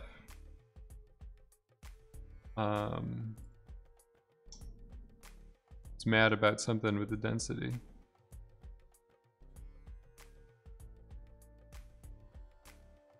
So this expression, I messed it up now. I set the p-scale to 0. So I think we need, I'm just going to delete these expressions. I had to that was just compensating the amount. I'm going to get rid of all of the shaping stuff we were doing. And then we just need to update our expressions here to get the torus. I could turn off the volume mode, so it will just build the collision geometry. This will just try to do it automatically. With a simple shape like this, you can get by with it. But with the vehicle, we want like extra control over it because it's a more complex model. That we were changing the pipes and like we were doing a lot of adjustments to make sure the inside of it was full. So I'm bringing in this density stuff. Sometimes with these, I bring the threshold down. This will just make it, instead of like fading out, it will make it like a harsh contrast or whatever at the edge of your shape you're bringing in with the edge of your particle radius. So instead of gradually going from 1 to 0, this makes it a harsh kind of remapping of that value or whatever. I'm just going to add the buoyancy. So we have our thing spinning around, and we have our mushroom shape. I'm just going to do our pyro post process. So this just makes it quicker to visualize the shape as it converts things to VDB. Should be doing it, right? It's just, I guess just by default it doesn't do it. So what I want to do here is just show, I'm just going to do a light, show what's happening with the disturbance and what's happening with that kind of settings. So if I just go back into my simulation, I'm just going to turn this static object off, and if we add this disturbance in, connect it to the velocity. Just going to switch this. So this disturbance is doing what we want in this case. It's fluffing up the front of it, and we want to visualize. I think we just need the scalar field visualization. I think I saw someone attaching stuff into here once. I don't know if it's gonna work. I don't think it's gonna work. I'm just gonna go up here and get it with the object merge. Because then we can see it with lighting and stuff like that. So I usually just try to grab the DOP network. Sometimes it doesn't work because my OBS messes up my window things. So we're going to say from this DOP network, you just use a colon to start to retrieve objects from DOPs. The star will be any DOP object, and then a slash to say what information you want from the DOP object. So pressure, we got it. So if you look at the spreadsheet here, we're basically saying from this DOP network, go into any object, and from the data or from the stuff that's stored in that object, grab this pressure field. You get the geometry if you just add the uppercase G geometry, or you could get other fields this way. You can also do the DOP import field or some other nodes like that. I'm a little bit partial to this one because you can use it to get like constraint geometry or stuff from other simulations that might be a little bit different. So what happens here with this pressure, when we move the force upwards, we're creating this positive pressure, and that's what we were using to add this detail or the noise. But if I remap the range of this to negative numbers, you can see we have negative pressure values. I might just squish this down a little bit more. So where stuff is getting pulled and upcycled kind of from, this is negative pressure because it's like pulling velocity from this area to move it to the positive or high pressure areas. So when I go back inside of this and we add our spinning torus, that's inheriting the object transform or the animation.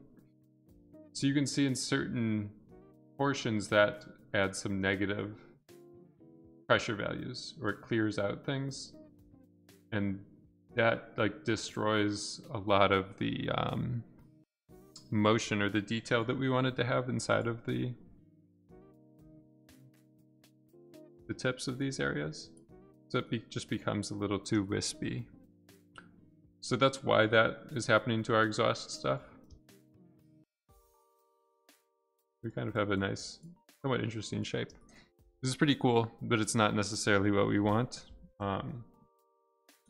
One of the things you can do in this kind of situation is start to make some extra fields to play around with things.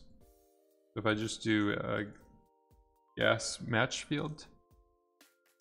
This allows you to make an empty field or an extra bit of information.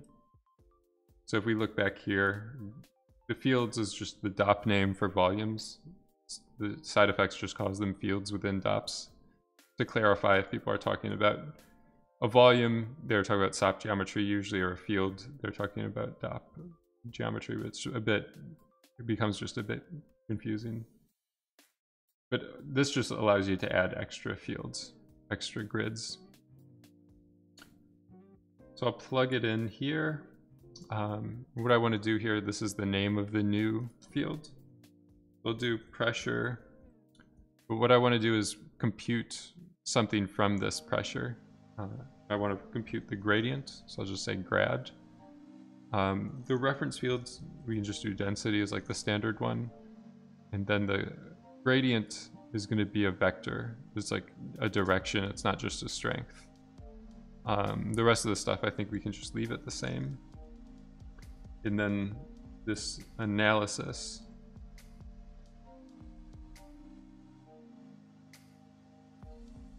This allows you to actually do a computation or a calculation from these fields. So we made an empty, like in Photoshop, you make an extra layer, an extra empty canvas, and then this generates the value or computes it from your existing information. So from the pressure, whoops, this is the destination. From the pressure source field, I want to calculate the gradient. And then we want to put that in the pressure grad, the new field we made.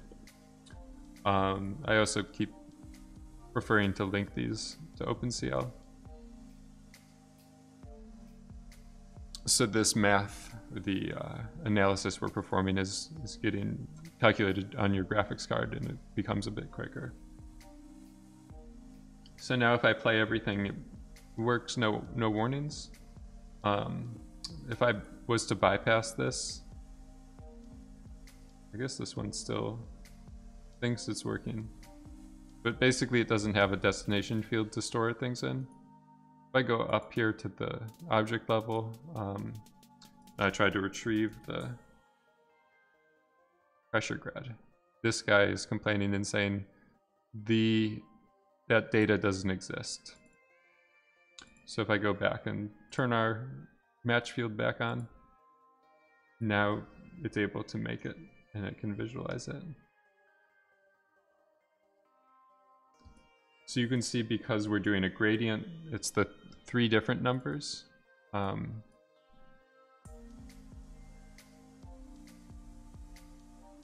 I'm just going to switch my range off. So this is just showing you which direction that pressure is changing in. So this points from low to high pressure values, essentially. But looking at it this way, it's not super useful. I mean, it looks kind of cool, but it's not going to let us do that much masking or operations from it and stuff. So I'm just going to make a few more nodes. I'm just going to copy those 2 and do another match field. So instead of the pressure gradient, I'm going to make one more that's called the pressure mag. So this is going to be the magnitude of that gradient. So we're doing the direction and then we're computing the speed, kind of. Like historically, if you do this with velocity, you're getting the speed of the velocity. This one I'm going to get the magnitude of the change in pressure. So this field is just going to be a scalar. It's just a single strength magnitude. And then instead of gradient, we can just do length. And instead of grad, this one's going to be mag. And instead of getting it from there, we want to get it from there. So now instead of this one, we take a look at the magnitude.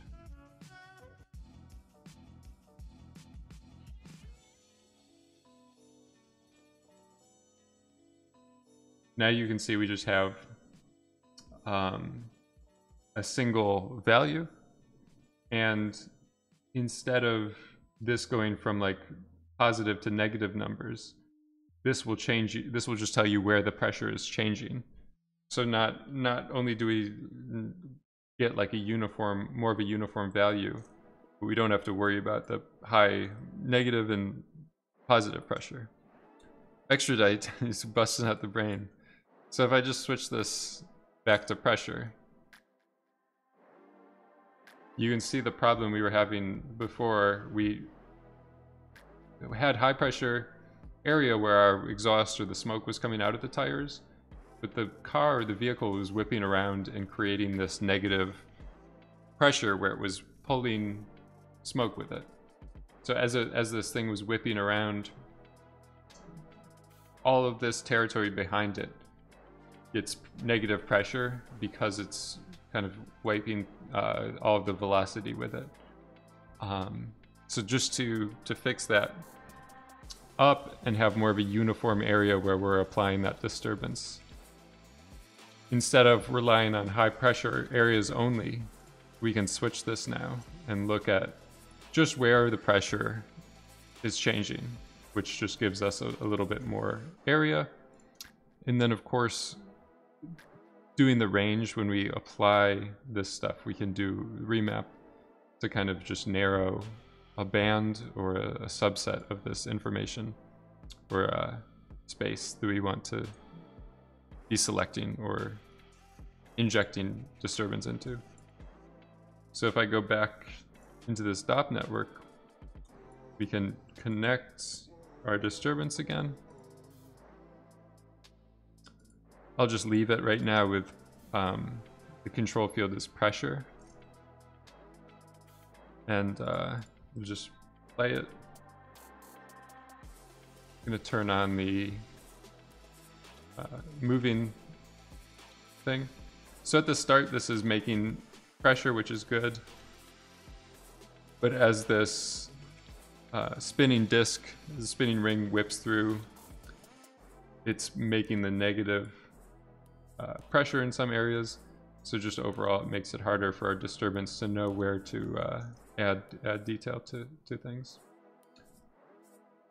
So like this thing over here is just quite wispy and stuff like that. So if we go back inside, instead of this, we can use our pressure magnitude. And just the way that these values work, it's a slightly different range. So maybe we want to start at 0.15 or something like that, and then the minimum is like 0.025. So those numbers, that's what I was visualizing over here earlier. We could let it play again. You can see it's still getting some of that area and disturbing it and fluffing it up. But it should still now be able to disturb or add some interesting detail to these other areas that are like the negative pressure stuff. So if I go back to this one, once you start to add disturbance, it adds like a bunch of little pressure because it's modifying everything. But you can kind of see what we're doing now compared to, might need to do a new slice here with a little bit different range. Stuff just happens at lower numbers. So instead of getting this half on, half off, positive negative relationship, we just have a more general use kind of mask that's again, this gradient tells you how the pressure field is changing, like the direction that values are increasing or decreasing in, and then length is just saying how much is the pressure field changing. So this is just a little bit big brain for sure. The lab coat, the lab coat is on.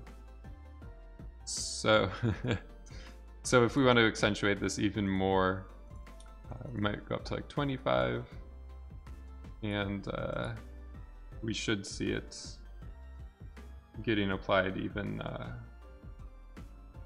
higher strength.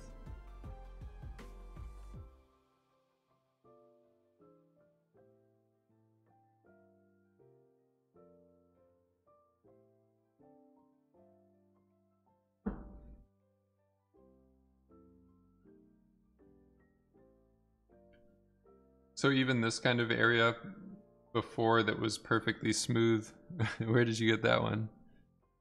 You made it? Did you? Is that how did you add that? I'm too much of a boomer to figure this out. This is the cool zone brain. You can use channel points to alter them. Oh, I didn't know that. Alex, how's it going? So you can see what's happening here. We're just generally fluffing everything up a bit more now. Whereas previously we were getting like the super wispy stuff and just seeing them visually side by side, it doesn't look as real. Generally with your intention of this disturbance node is to Steve G, the cool Kim. So generally with the disturbance, the intention is to kind of simulate like little extra detail in the air of the domain that you're simulating. So the CG simulations, all this stuff is like in a vacuum. But in real life, when you have airflows, there's like little micro vortices, there's differences in little winds, there's like stuff happening in the air around you. So if you have like a volcano exploding, that's why it looks fluffy. But in CG, by default, all this stuff looks smooth because you're simulating a vacuum, perfect zero scenario. So you just want to recreate using disturbance like little abnormalities or little discrepancies in the airflow or whatever. So that's kind of what we're doing here. It gets a little weird at the end. After Soft Day, thank you for the Twitch Prime. Thank you for the Bezos bucks. I got these bots. They're working out for me. So, so hopefully this looks a little bit more clear. After Soft Day, thank you, yeah. So, yeah, if you didn't get the bot notification, you're in here. You could, if you didn't see it, basically you link your Amazon Prime account to Twitch if you're an Amazon Prime member, and then you have a free subscription to use every month, and you can use it on me. Nightbot is the devious businessman. Who is Nightbot? Jeff Bezos hates him. He can't keep getting away with it. I'm just gonna put this in the stream folder. I've been working out of this directory, but I've just been updating the dates for the different days. So this, I'm just gonna call it pressure change mask. So it's basically pressure change is what we did by taking the length of the gradient. You're just measuring where the pressure is changing the most in black and white right here. Yeah, so if you need to look into it or whatever, you can just do the Nightbot's little link. Twitch, so Amazon owns all of these companies. Amazon owns everything. And all of our life is run by these algorithms. But if you link your Twitch Prime, your Amazon Prime subscription to Twitch, then you can subscribe to me, and that helps me defeat the algorithm, or at least get sorted higher in it, and the community can grow. I can dedicate more time to producing this type of content.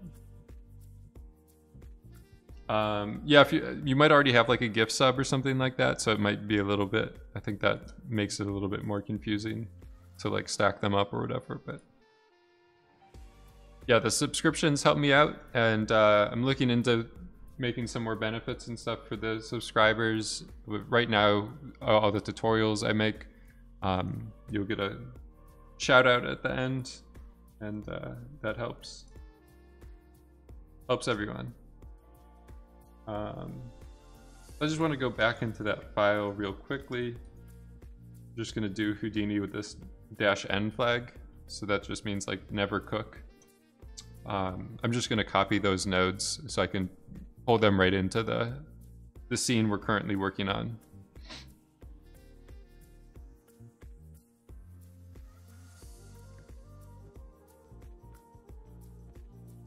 So I'll just open that previous file.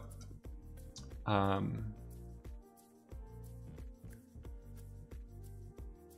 then one last thing that I usually do is like after you use these fields for what you wanted to, if you do a gas linear combination,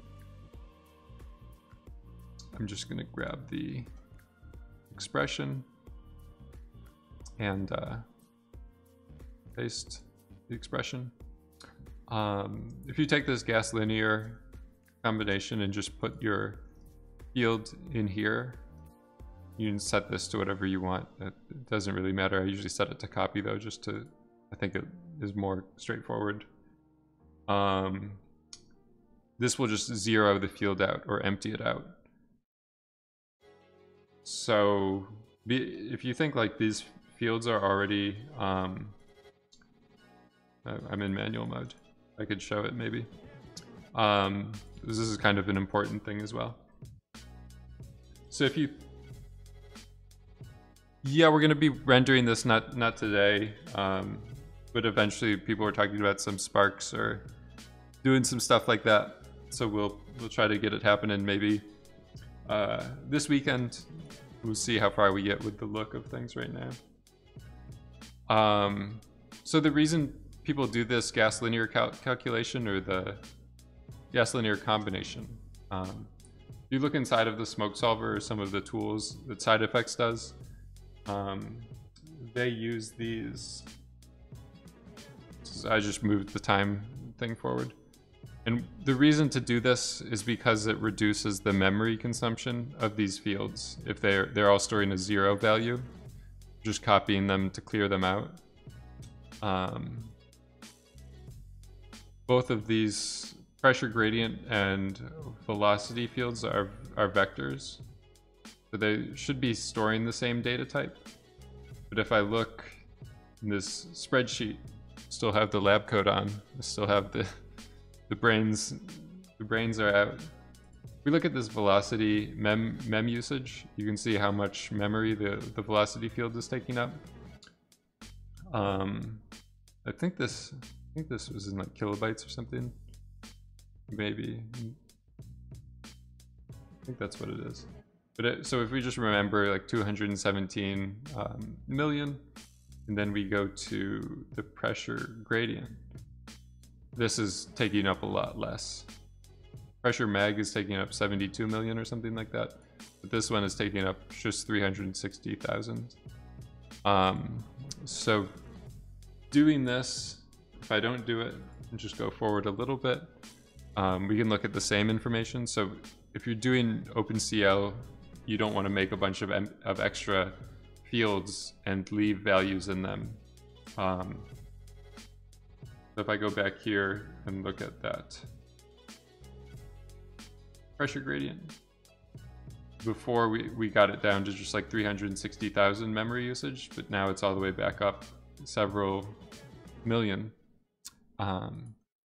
So if we follow our DOP logic here, this field is created, analysis fills it with information, which is the direction that the pressure field is increasing and decreasing in.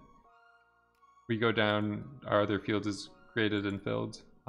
This merge, all of this stuff happens, then this disturbance happens using this analysis value to drive it.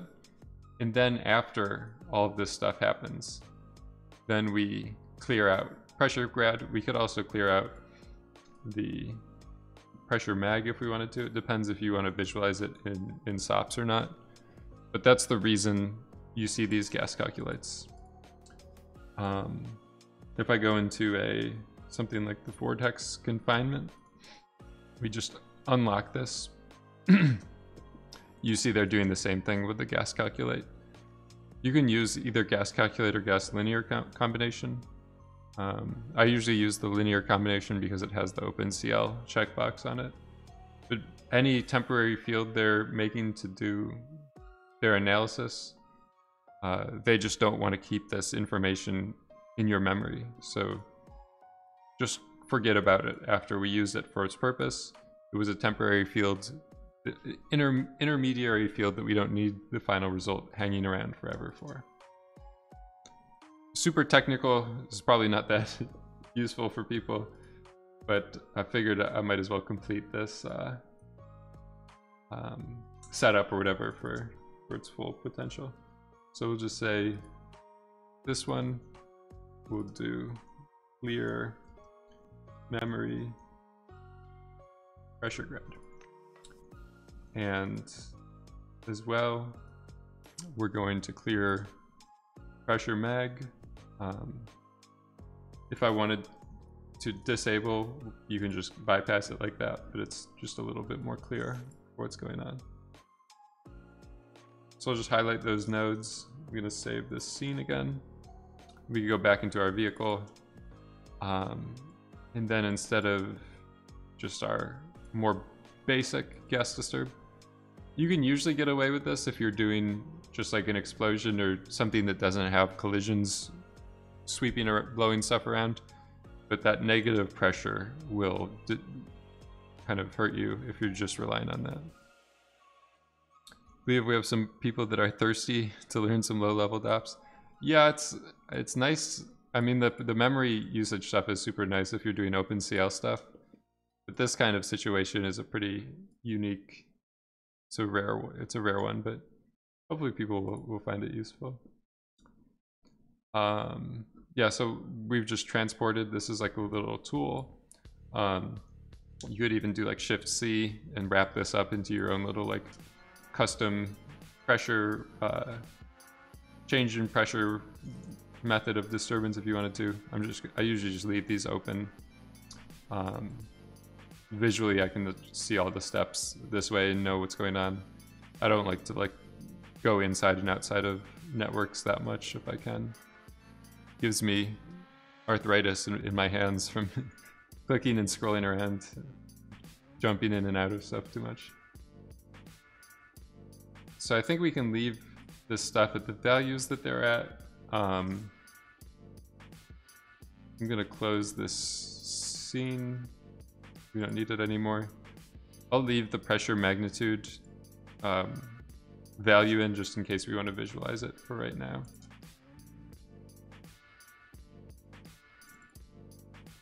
And I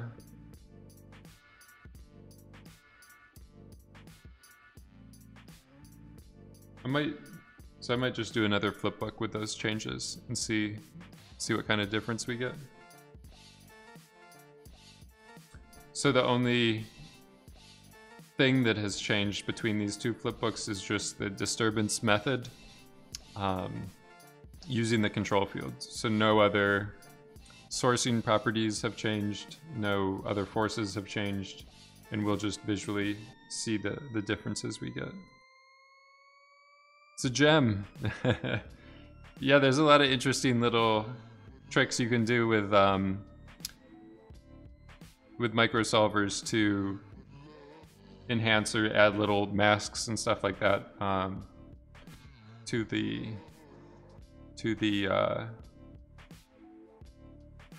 forces or to the noises you're adding, which is to me the best reason to be using Houdini. You're doing like Embergen or other fluid solvers, you generally don't have as much control over that low level stuff, so you might be stuck like making particles. You can still get good results, but you just need to like sculpt a lot more forces. Like I might need to wait for this simulation to run and then see where my smoke ends up and then add like turbulence particles to manually scramble up those areas.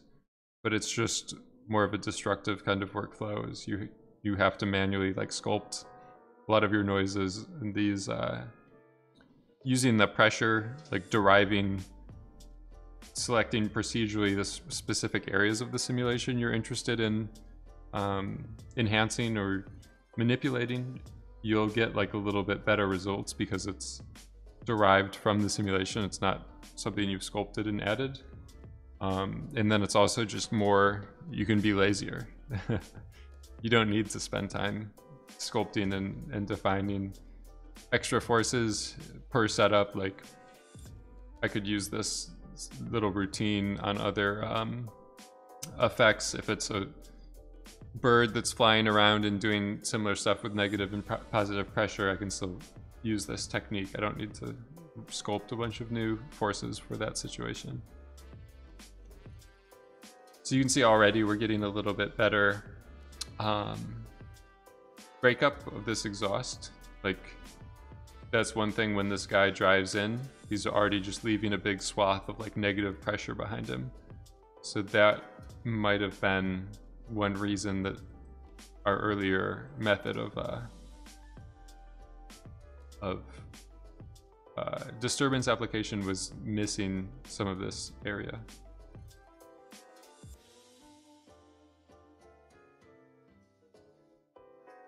Then this stuff over here, we've gotten it looking a lot more crunchy, a lot more thick, fluffy. It looks more appetizing. And if we look at this previous results, this was one of the areas we were getting that like weird wispy stuff. So I mean, this again depends, like according to fluid dynamics, this kind of stuff might be a little bit more precise or accurate, but like I was saying earlier, it's all about like we're trying to add something into the simulation that doesn't exist in computer CFD, computational fluid dynamics. You always have clear values, you always have vacuums of your simulation container. And what we're doing with this stuff is saying there's just a bunch of junk in the air. There's just depends on where you're shooting this or what's going on, but there's always like little temperature changes in the different parts of your location, your set. The stuff near the engine is going to be warm. This stuff might be cooler. There's going to be little wind. Each place of the domain. Finish more precise calculations. You have updated stuff for the leader output. I saw someone on OddForce. You guys ever use that forum? The OddForce Houdini forum? So we might have too much pressure now. I might go in and dial that back. But we know it's working, which is kind of valuable. But yeah, I saw someone go in there and they were talking about doing like a vortex rotate, like suction thing, and they busted out some really advanced mathematics. So the strength I was just doing default. I think with this, when I started today, we were at like 5. It might go to maybe 10, so we're like somewhere in the middle. You also have the option to like change the control range, because all of this stuff is linked, right? If your control range is choosing a broader area of the simulation, you need less pressure. But if your control range is like more high contrast, then you would need, if you still are applying a lot of pressure, you need like more, because it's just getting feathered in more lightly. It takes a lot of practice to like balance these, and it's hard to visualize as well.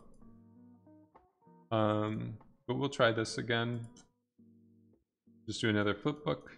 So we're just going from 25 strength of disturbance to 10.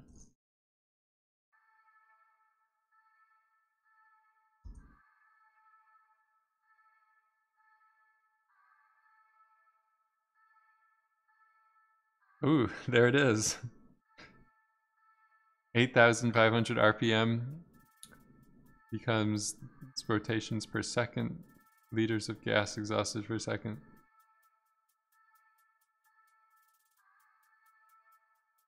Sorry for the one. Who's one. So the exhaust should be spewing at a speed of 100 miles per hour. You have the amount of displacement, because we need to know the volume. We need to start getting more factors. Oh, you have the pipe diameter in there.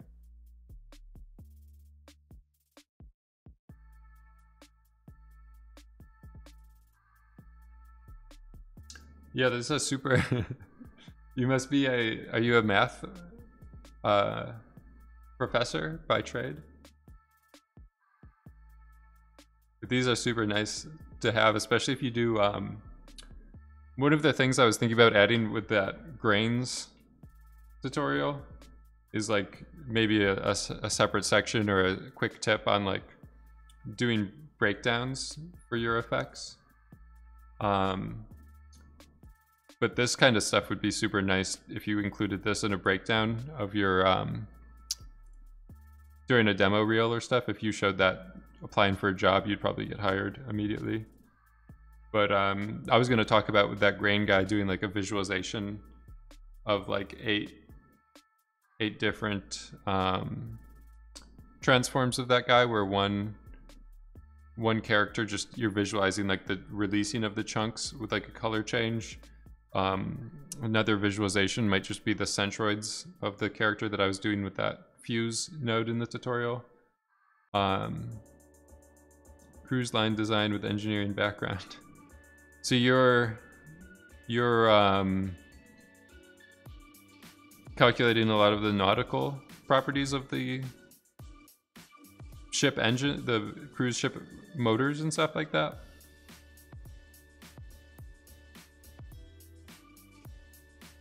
So with this one, we're kind of looking and seeing we have maybe not enough disturbance. We're still getting a little bit of breakup in some of these areas, but it might not be enough. It depends visually what you're after and stuff like that. But I might raise it a little bit higher, because it's just too blobby. So I'm gonna cancel this. We're gonna go back, and this is what I was saying earlier, is like the other option is to start to reduce your control field range. So if I left the amount the same but reduce this range and just said apply the force in more area, you would have a result of end of it and stuff. You'd have more, the outcome would be somewhat similar in increasing the amount of disturbance, just a different way to increase the amount.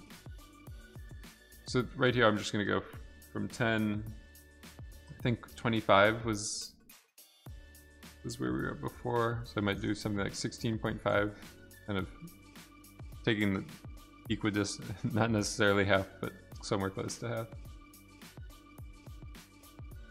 We'll do another flip book. Design is the main work. Yeah, I mean, I think it's really nice to provide that kind of information, so your supervisor would have like absolute certainty on stuff if he's passing it along to the client and saying like, we've run the numbers, son, believe me, this is accurate. Because generally, I don't know, if you're doing simulations like this, the somewhere along the line, the client or someone will be like, is this what would really happen? And if you give them reference or information or stuff like that, then they'll just be more confident. They feel like their money's going further or whatever. They're getting more for their money if you give them the calculations. But yeah, I think with the effects breakdown, as much of this calculations that you would include is just like text with your render or flipbook or the breakdown process. Like you kind of want to work like you're a data visualization artist if you're doing breakdowns. Like you break out these volume slices, you show them the control fields you're using or the methods you're using to add noise, and like the more kind of data porn you can throw in there, the the more the effects supervisor, whoever's reviewing the demo reels, will want to hire you. Even if that's a client-facing reel, like if you're showing that to someone who isn't an effects artist, if they're just a client, then it just shows your attention to detail and just how much like thought process and time you're putting into your work. How much you care about like their job, instead of just some guy who's gonna do a plugin. That's generally the clients. Just don't get stuck on this 150 characters or fewer. Tell me what makes you unique. Yeah, but I think just showing, you see it even designers on design briefs or pitches. Like sometimes they'll go in, and even if they aren't using that information, if they're just adding it to the client, it's just showing how much they care about their work or what goes into it and stuff like that. I don't know. That's enough of my rambling. I feel like an uncle on his porch. Back in my day, we had to use an abacus to calculate the velocity. What I find amazing is Houdini is flexible enough to actually able to feed those data in and simulate it correctly. Yeah, I think it's super nice for that. You can actually work like a data scientist, like the table import Python stuff. You can get CSV documents in. If you like with that performance monitor stuff, if you really want to, you can save that out as a spreadsheet and like get really detailed breakdowns of simulation times, like any information you want. You can get it and visualize it in interesting ways without having to go into C++ or other stuff like that. Running the wedges, like the multiple different settings of simulations, doing PDG or older wedge ROPs or whatever, you can do like the font node and bake that into your output and like do the contact sheet. Like you can really make nice workflows for all that stuff without getting too deep in the scripting. So I think that we're starting to get a better balance here. So we just went to like the 16.5 instead of 25. Are you more of a technical guy or an art guy, John? I get the feeling you're both. Oh, you actually feed JSON into top. Yeah, they added JSON support. You could always get JSON stuff in pretty easily with the Python SOP. If you just import, because you import the JSON library, it's right there with everything. But yeah, they added the JSON top, I believe. That's nice. I don't know. I was always an art guy, but with like a pretty technical background. I think I was more of an artist than I knew. Like most of the people in my family were engineers. So I always thought that was like the path I was going to be on. In college, I actually started as a computer science major. And then the first week of classes in C++, we had to like, might be a little strong in some areas. I'm going to turn that down. But the first week of my computer science or the programming class, I'm just going to go down to 14. We had to make a application that would generate like a cash register receipt. And they gave us like a template for the output. And they said you have to, the receipt you generate, like the ASCII text output has to look exactly like this, the formatting, the information it's giving you. So there just wasn't any room for like design or creativity with that. And it just seemed like going the full engineering path that was going to be happening over and over to me. So I left the engineering program like one weekend before I went too long into those classes and stuff. And I was at a college that was I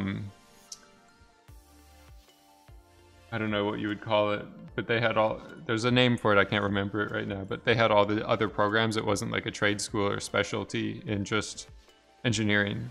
So I could go to the other schools, like the School of Art, Performing Arts or whatever, and talk to this CG head or the 3D head of that program, and I'd already done work doing the 3ds Max stuff or mod, like messing around with that stuff, so I had somewhat of a portfolio to show them, and I was able to switch into the 3D program from engineering like within the first week. So I was already knew some programming from looking into all that stuff, but I ended up going this route just because I always wanted to mess with the results. I didn't want to just be stuck being like, this is the output you need to create it, and I wanted the creativity essentially. Yeah, so we have our the favorite project I worked on. Sorry, I'm a little behind on these questions. I think you may need to adjust the influence range. It might be a bit universal. Yeah, that's a good idea. Whoops, this is the wrong one. So I might go up. Basically, if your top control range is too low, that's what Steve was saying, is you're applying this everywhere. So the higher you go with this, the more contrast or the more differentiation you'll have in areas that you're applying this shaping force. I might, so looking at this, I might actually do some more turbulence. These two forces kind of have to work in concert together. Like, you need the turbulence to push things out and create the broad shapes, and then you need this stuff to keep it from looking too smooth.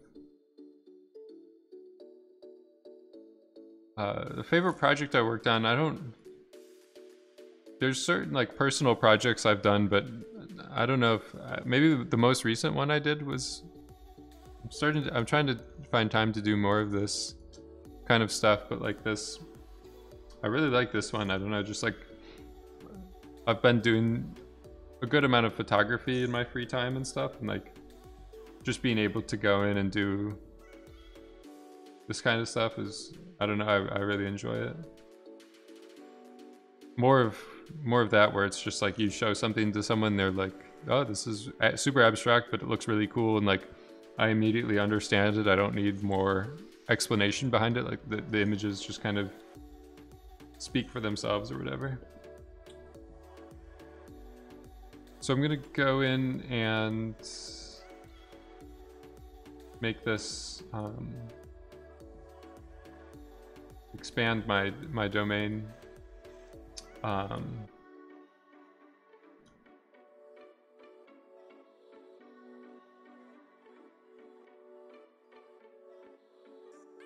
They look awesome. Good move. So that's that. Yeah, I mean, it's sounds like you did the right thing. Do you feel it's hard to find the balance between technical and the art? I mean, with Houdini, it's pretty nice because you have like all the different areas at your fingertip. Like with other programs, there might be more of a difference between the two. Like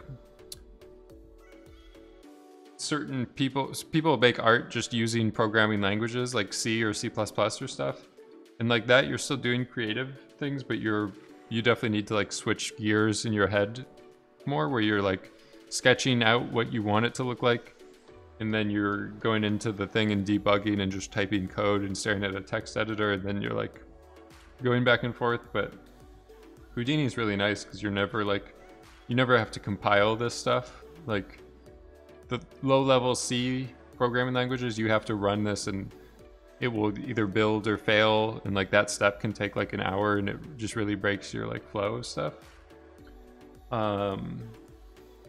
So that's why that's what I mean by like you don't have to compile the code. Like it happens automatically. You don't have to worry too much. It's like it's nice enough to hide the memory management and like variable naming and renaming and stuff like that you have to worry about with the low-level programming languages. But it's nice at the same time too, because like I don't know, sometimes you're just doing too much. Something that's like I never could get into character animation or animation in general strictly, because it's like not technical enough. Maybe it's like just very tedious. Like changing keyframes, looking at the timing, looking at the result, changing keyframes. Yeah, it's like, it will drive you insane.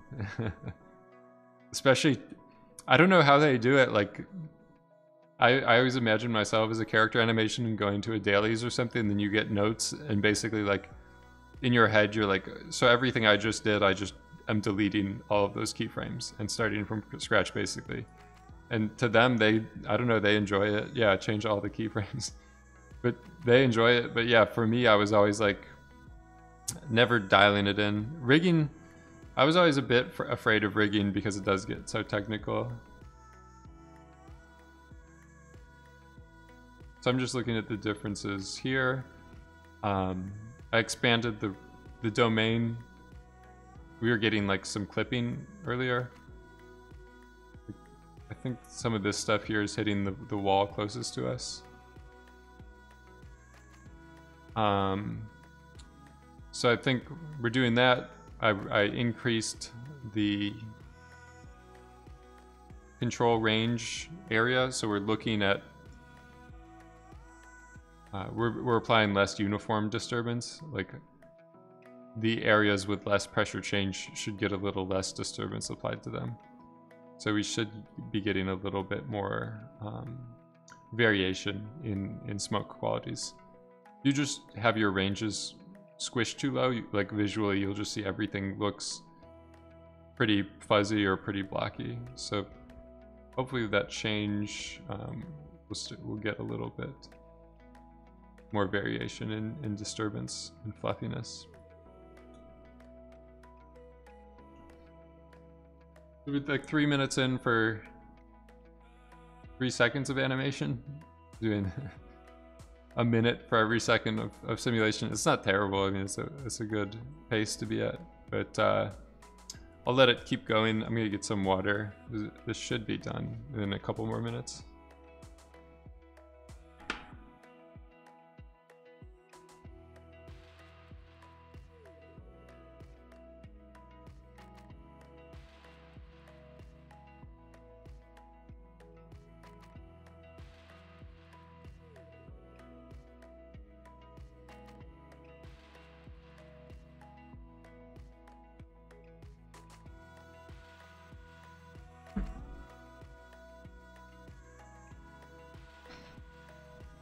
Is that the stock exhaust on the Lambo?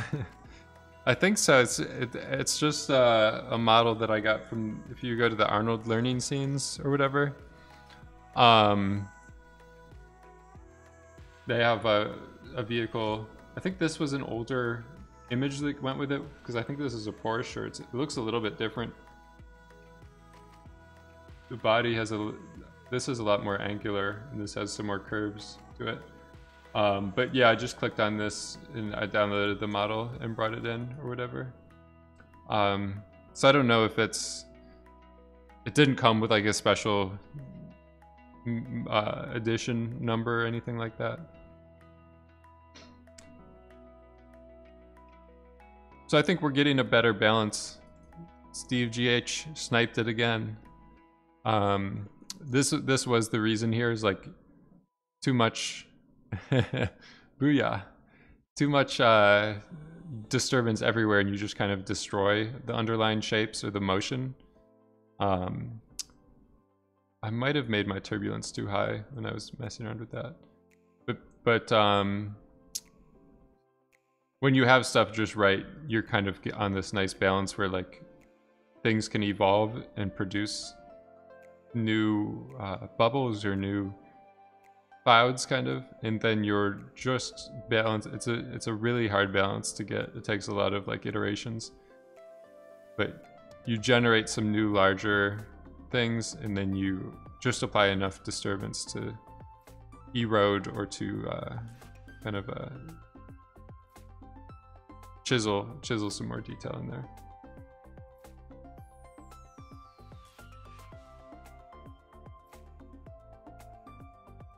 Yeah, I think I went a little too wild with the turbulence. Turbulence is another thing that has the range applied to it, where I was doing it by the temperature range.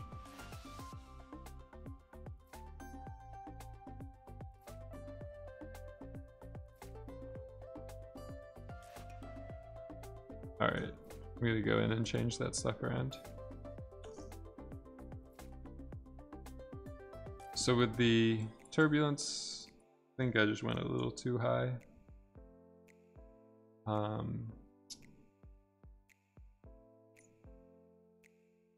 I might do instead is just bring down the control range so that it is a little bit more uniform. And then with this disturbance, I'm just going to go higher with the strength. So as we're applying it in less areas, we want to apply more of it in those areas, essentially. And we'll try these changes. So hopefully we're kind of honing in and taking right steps. Seems like we're on the right path. We just had a little too much blurriness or lines, streaks, and then this one we just did, a little too much turbulence, a little too much smooth. So hopefully this is the balance.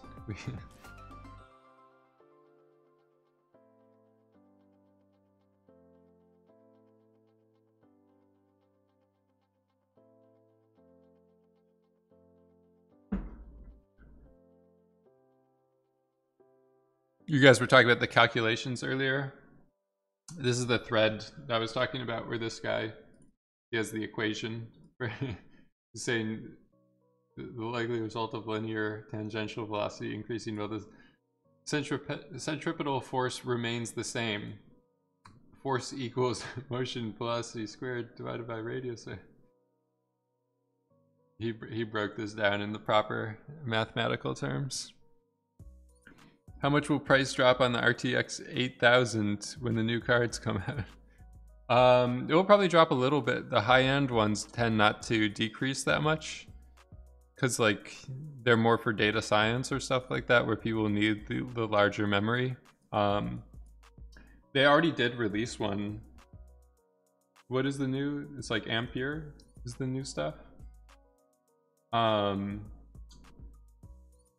they already released one that was for data simulation or whatever. But it's like headless. It doesn't have any display outputs. Might be this 30 or the something 100 I think is right. So yeah, that one would probably be the one that's bringing down the price for me. But I don't know if they have it listed here. Might need to go to the NVIDIA website.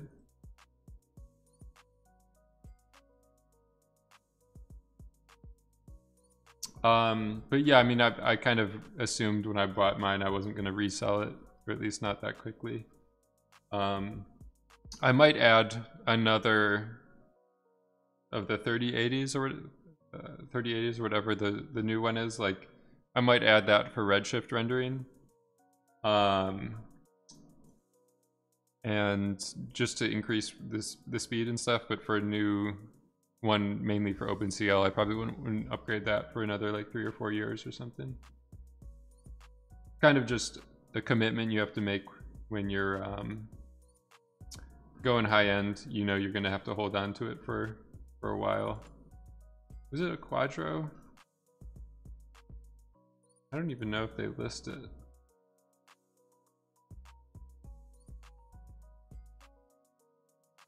Yeah, I don't think it was a 100. I think it had this RTX, but it was, I think you're right that it had 100 in it.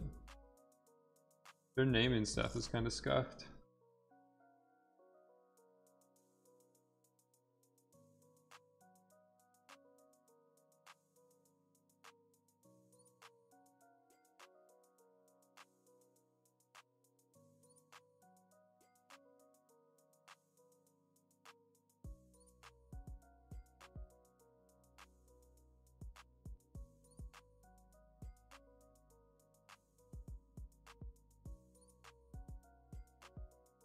I don't know, it's so hard to find this.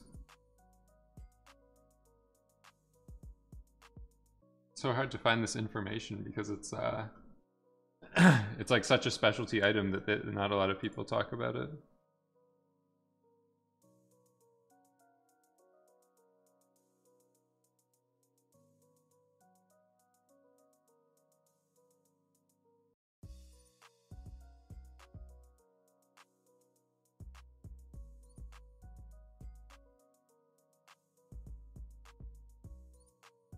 Somewhere in Wikipedia they have to have just like that, the NVIDIA release. I don't know if they do it like that though.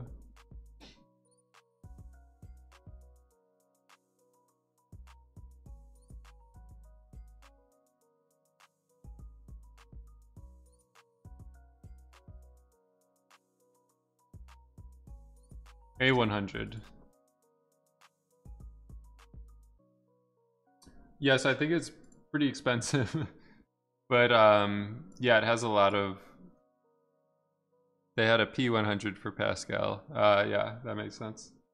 So on the thing, they don't have any display outputs, which is kind of like the way I'm using mine right now. If I do the NVIDIA SMI command, I'm using this RTX 1070 just to display, my monitors are plugged into it, and then the RTX 8000, I have no plugs going into it, no display use. So this is the same idea here. You buy this card, and you're either using it on like a server configuration where you have a different card for display.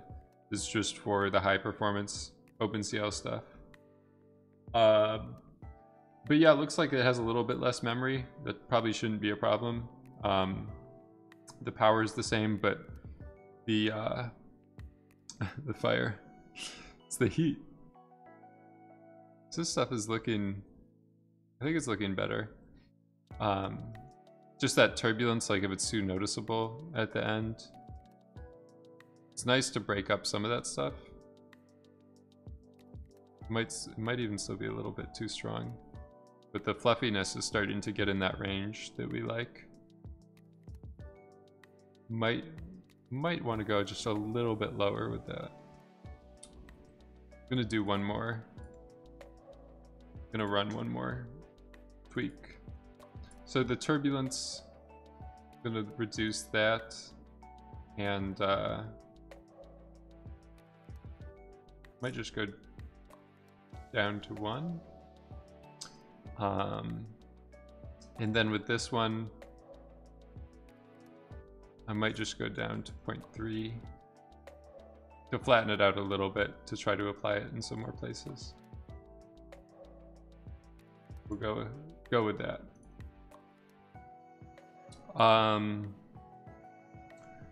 But yeah, I mean, I think also as well, like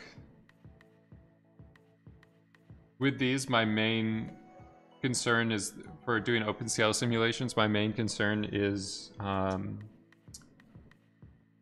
just the amount of memory, because it seems like, unlike rendering or ray tracing, like as long as you can fit the domain on the graphics card, the OpenCL simulation stuff happens so quickly that like the compute time doesn't really, it's not the most slow, it's not the bottleneck.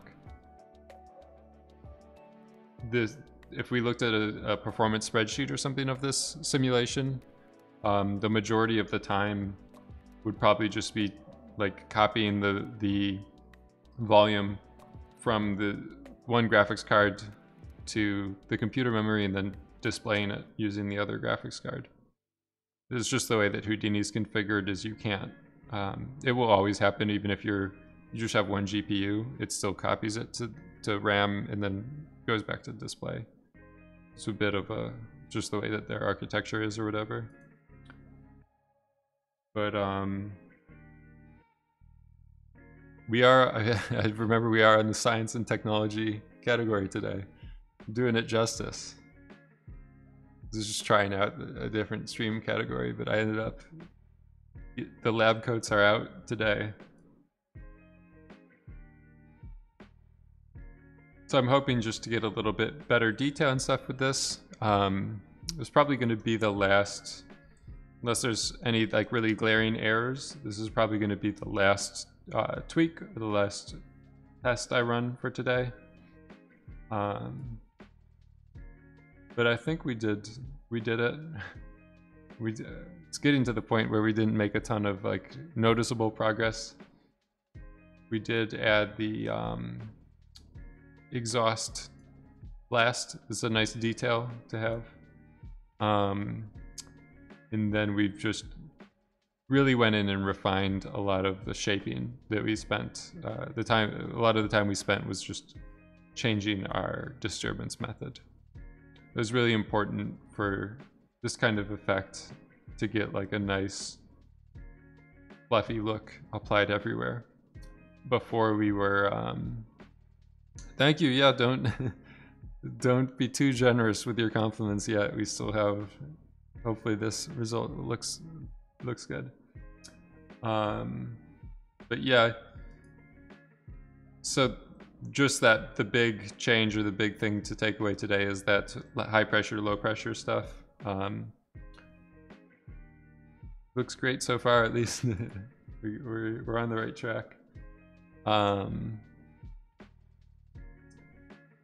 But yeah, if you're using pressure to drive disturbance, you just have to be careful. Usually it just happens to me when I'm adding these moving colliders, because as a big shape travels through your domain, it leaves the low pressure behind it. And then the method of applying disturbance with using pressure, you're either doing it everywhere or only in high pressure, so you just miss like half of the domain if you do that. Chris Arn, how's it going? You made it for the best part. Came in just to see the final results.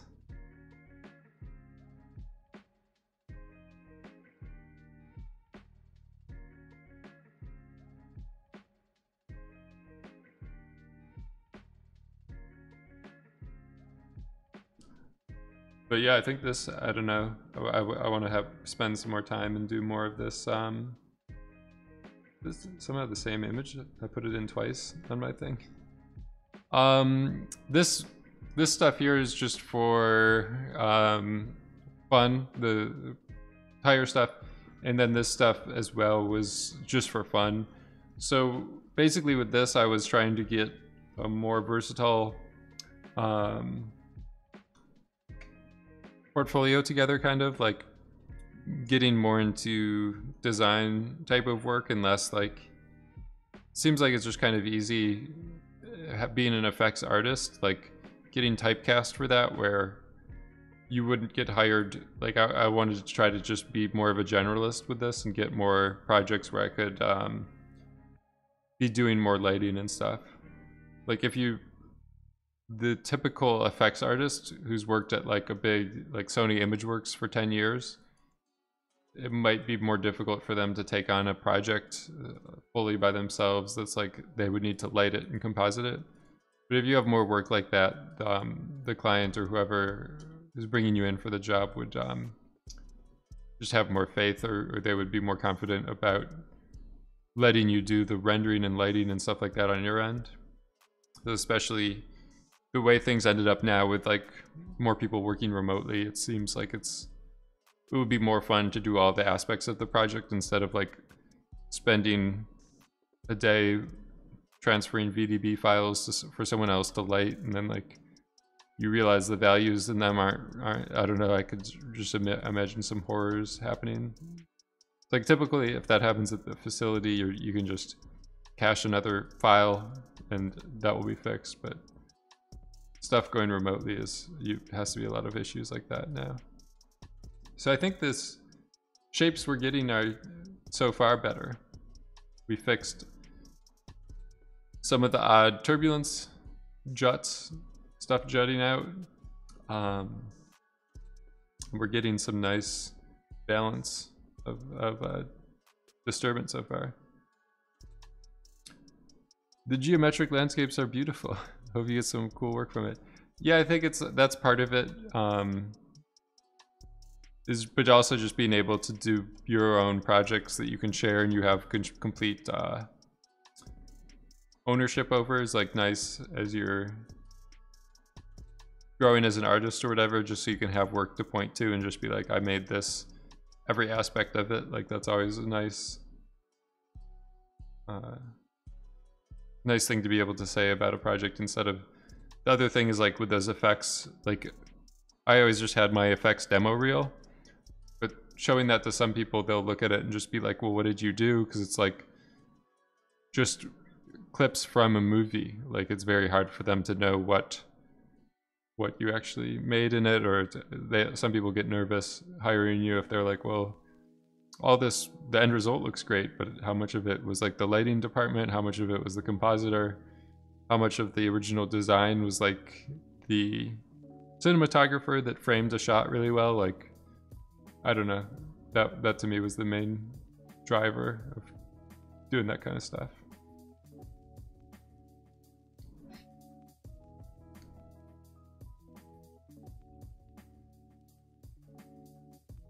So if I keep playing around with this, I'm not going to do it right now, but I might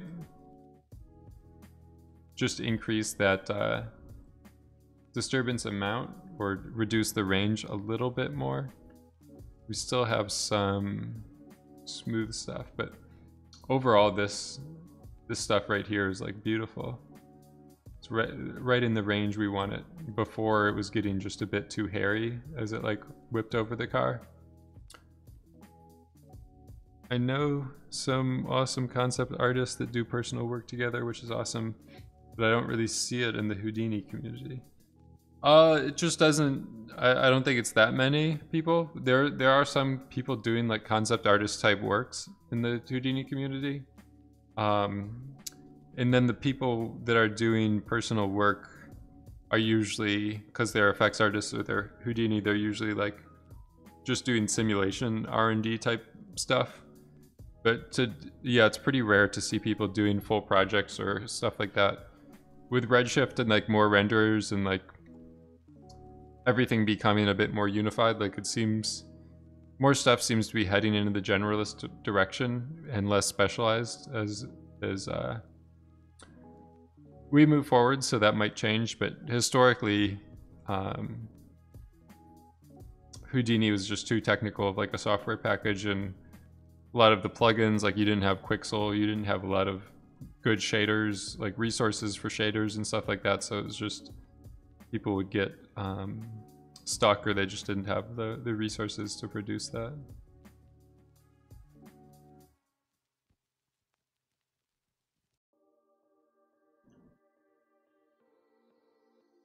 But yeah, the shapes are starting to look better. I don't know if I might just be in too low of a resolution for my simulation.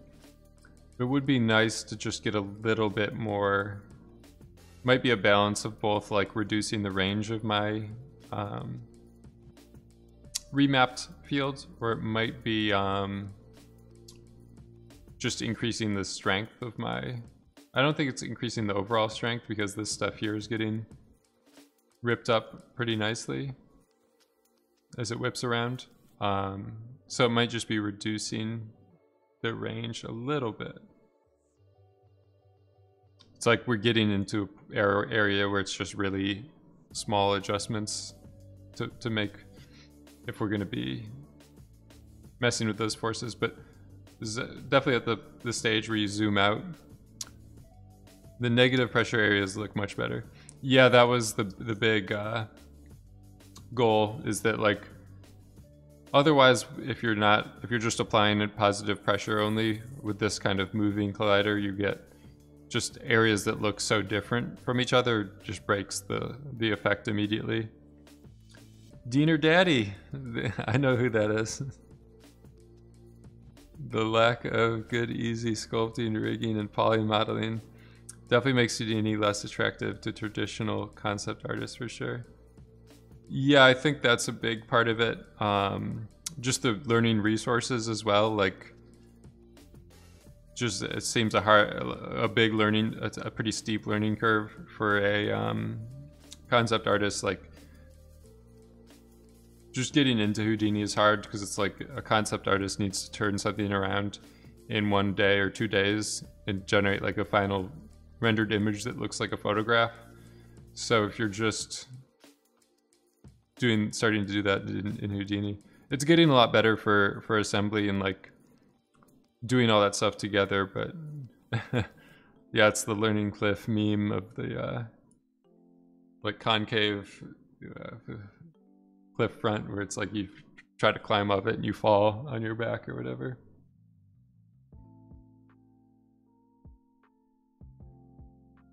But yeah, I think it's getting to the point where the motion generally is pretty nice. You might want to add some like fading out of the exhaust. Is getting a little too cloudy. Might just be too much turbulence. But yeah, I think just having it like dissipate, or maybe some ambient wind sometimes in a container like this is nice, just to clear, add some extra motion and just have stuff moving, not necessarily just like static and then going up or whatever. Isn't rigging in Houdini really simple and straightforward? You get what I mean? Kind of is. I mean, they changed their entire rigging like shelf tools and method for doing that, I think like 1 or 2 years ago. So all of the learning material for it is getting like recreated, or it might not be fully there yet. So there's just a lot of gotchas and stuff like that where like on paper the rigging might be really simple compared to like Maya, but the learning resources and the knowledge of Maya exists a lot. Like you could ask someone about a problem you're running into and they'll know, but like Houdini is still kind of uncharted territory for a lot of people doing rigging. And then as well, then if you're rigging in Houdini, you're probably gonna start needing to find like Houdini animators, so it just becomes a little bit of a, yeah, I think yeah, it's getting to an area where with like the Houdini digital assets and like exchanging scenes and all that stuff, like someone making a short film with Houdini is getting more and more likely. But yeah, it's exciting to see what will happen.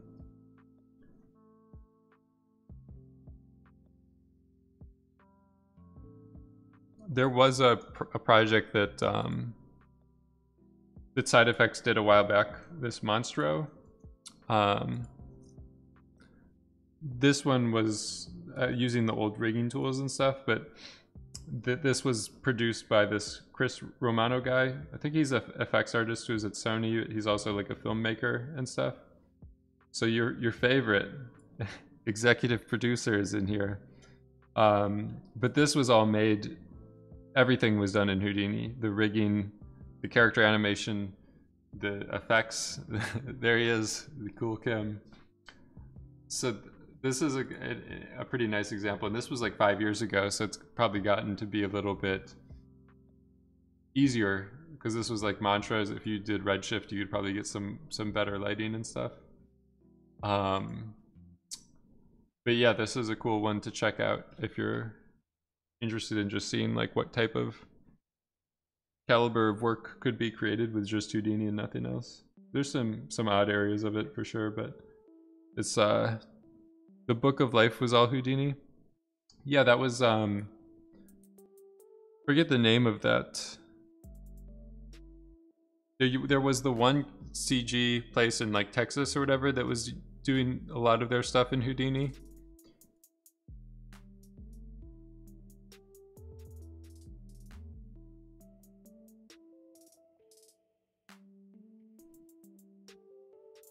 So it might be maybe just like too much smoke or something like that.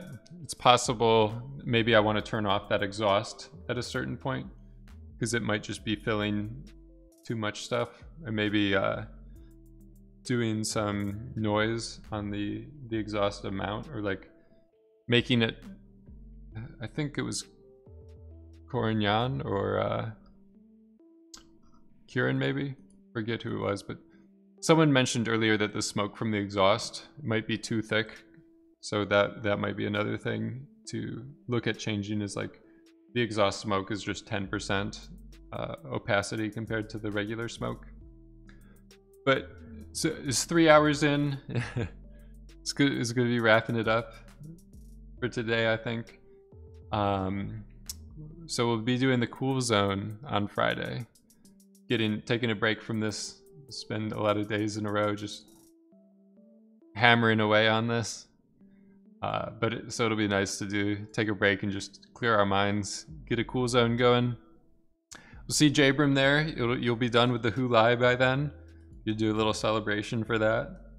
So I'll just save this, go up to version 3, and there's the example scene for working with pressure and doing all those microsolvers and stuff like that. Bust out the claws. We'll check Book of Life out for sure. All right, yeah. So thanks everyone coming through. Thanks for all the new subscribers. You guys will be in the future tutorial credits. And yeah, I'm still working on possibly some extra incentives for subs as well. Have a good rest of the week. Oh my God, Diener Daddy, thank you for the Bezos bucks. All right, thank you so much for all the subscriptions, all the Twitch Primes, the tier 3s from who Extradite through that tier 3. Yeah, thanks everyone subscribing, supporting, hanging out, and we're growing. We're doing it. We'll see everyone on Friday. Take it easy.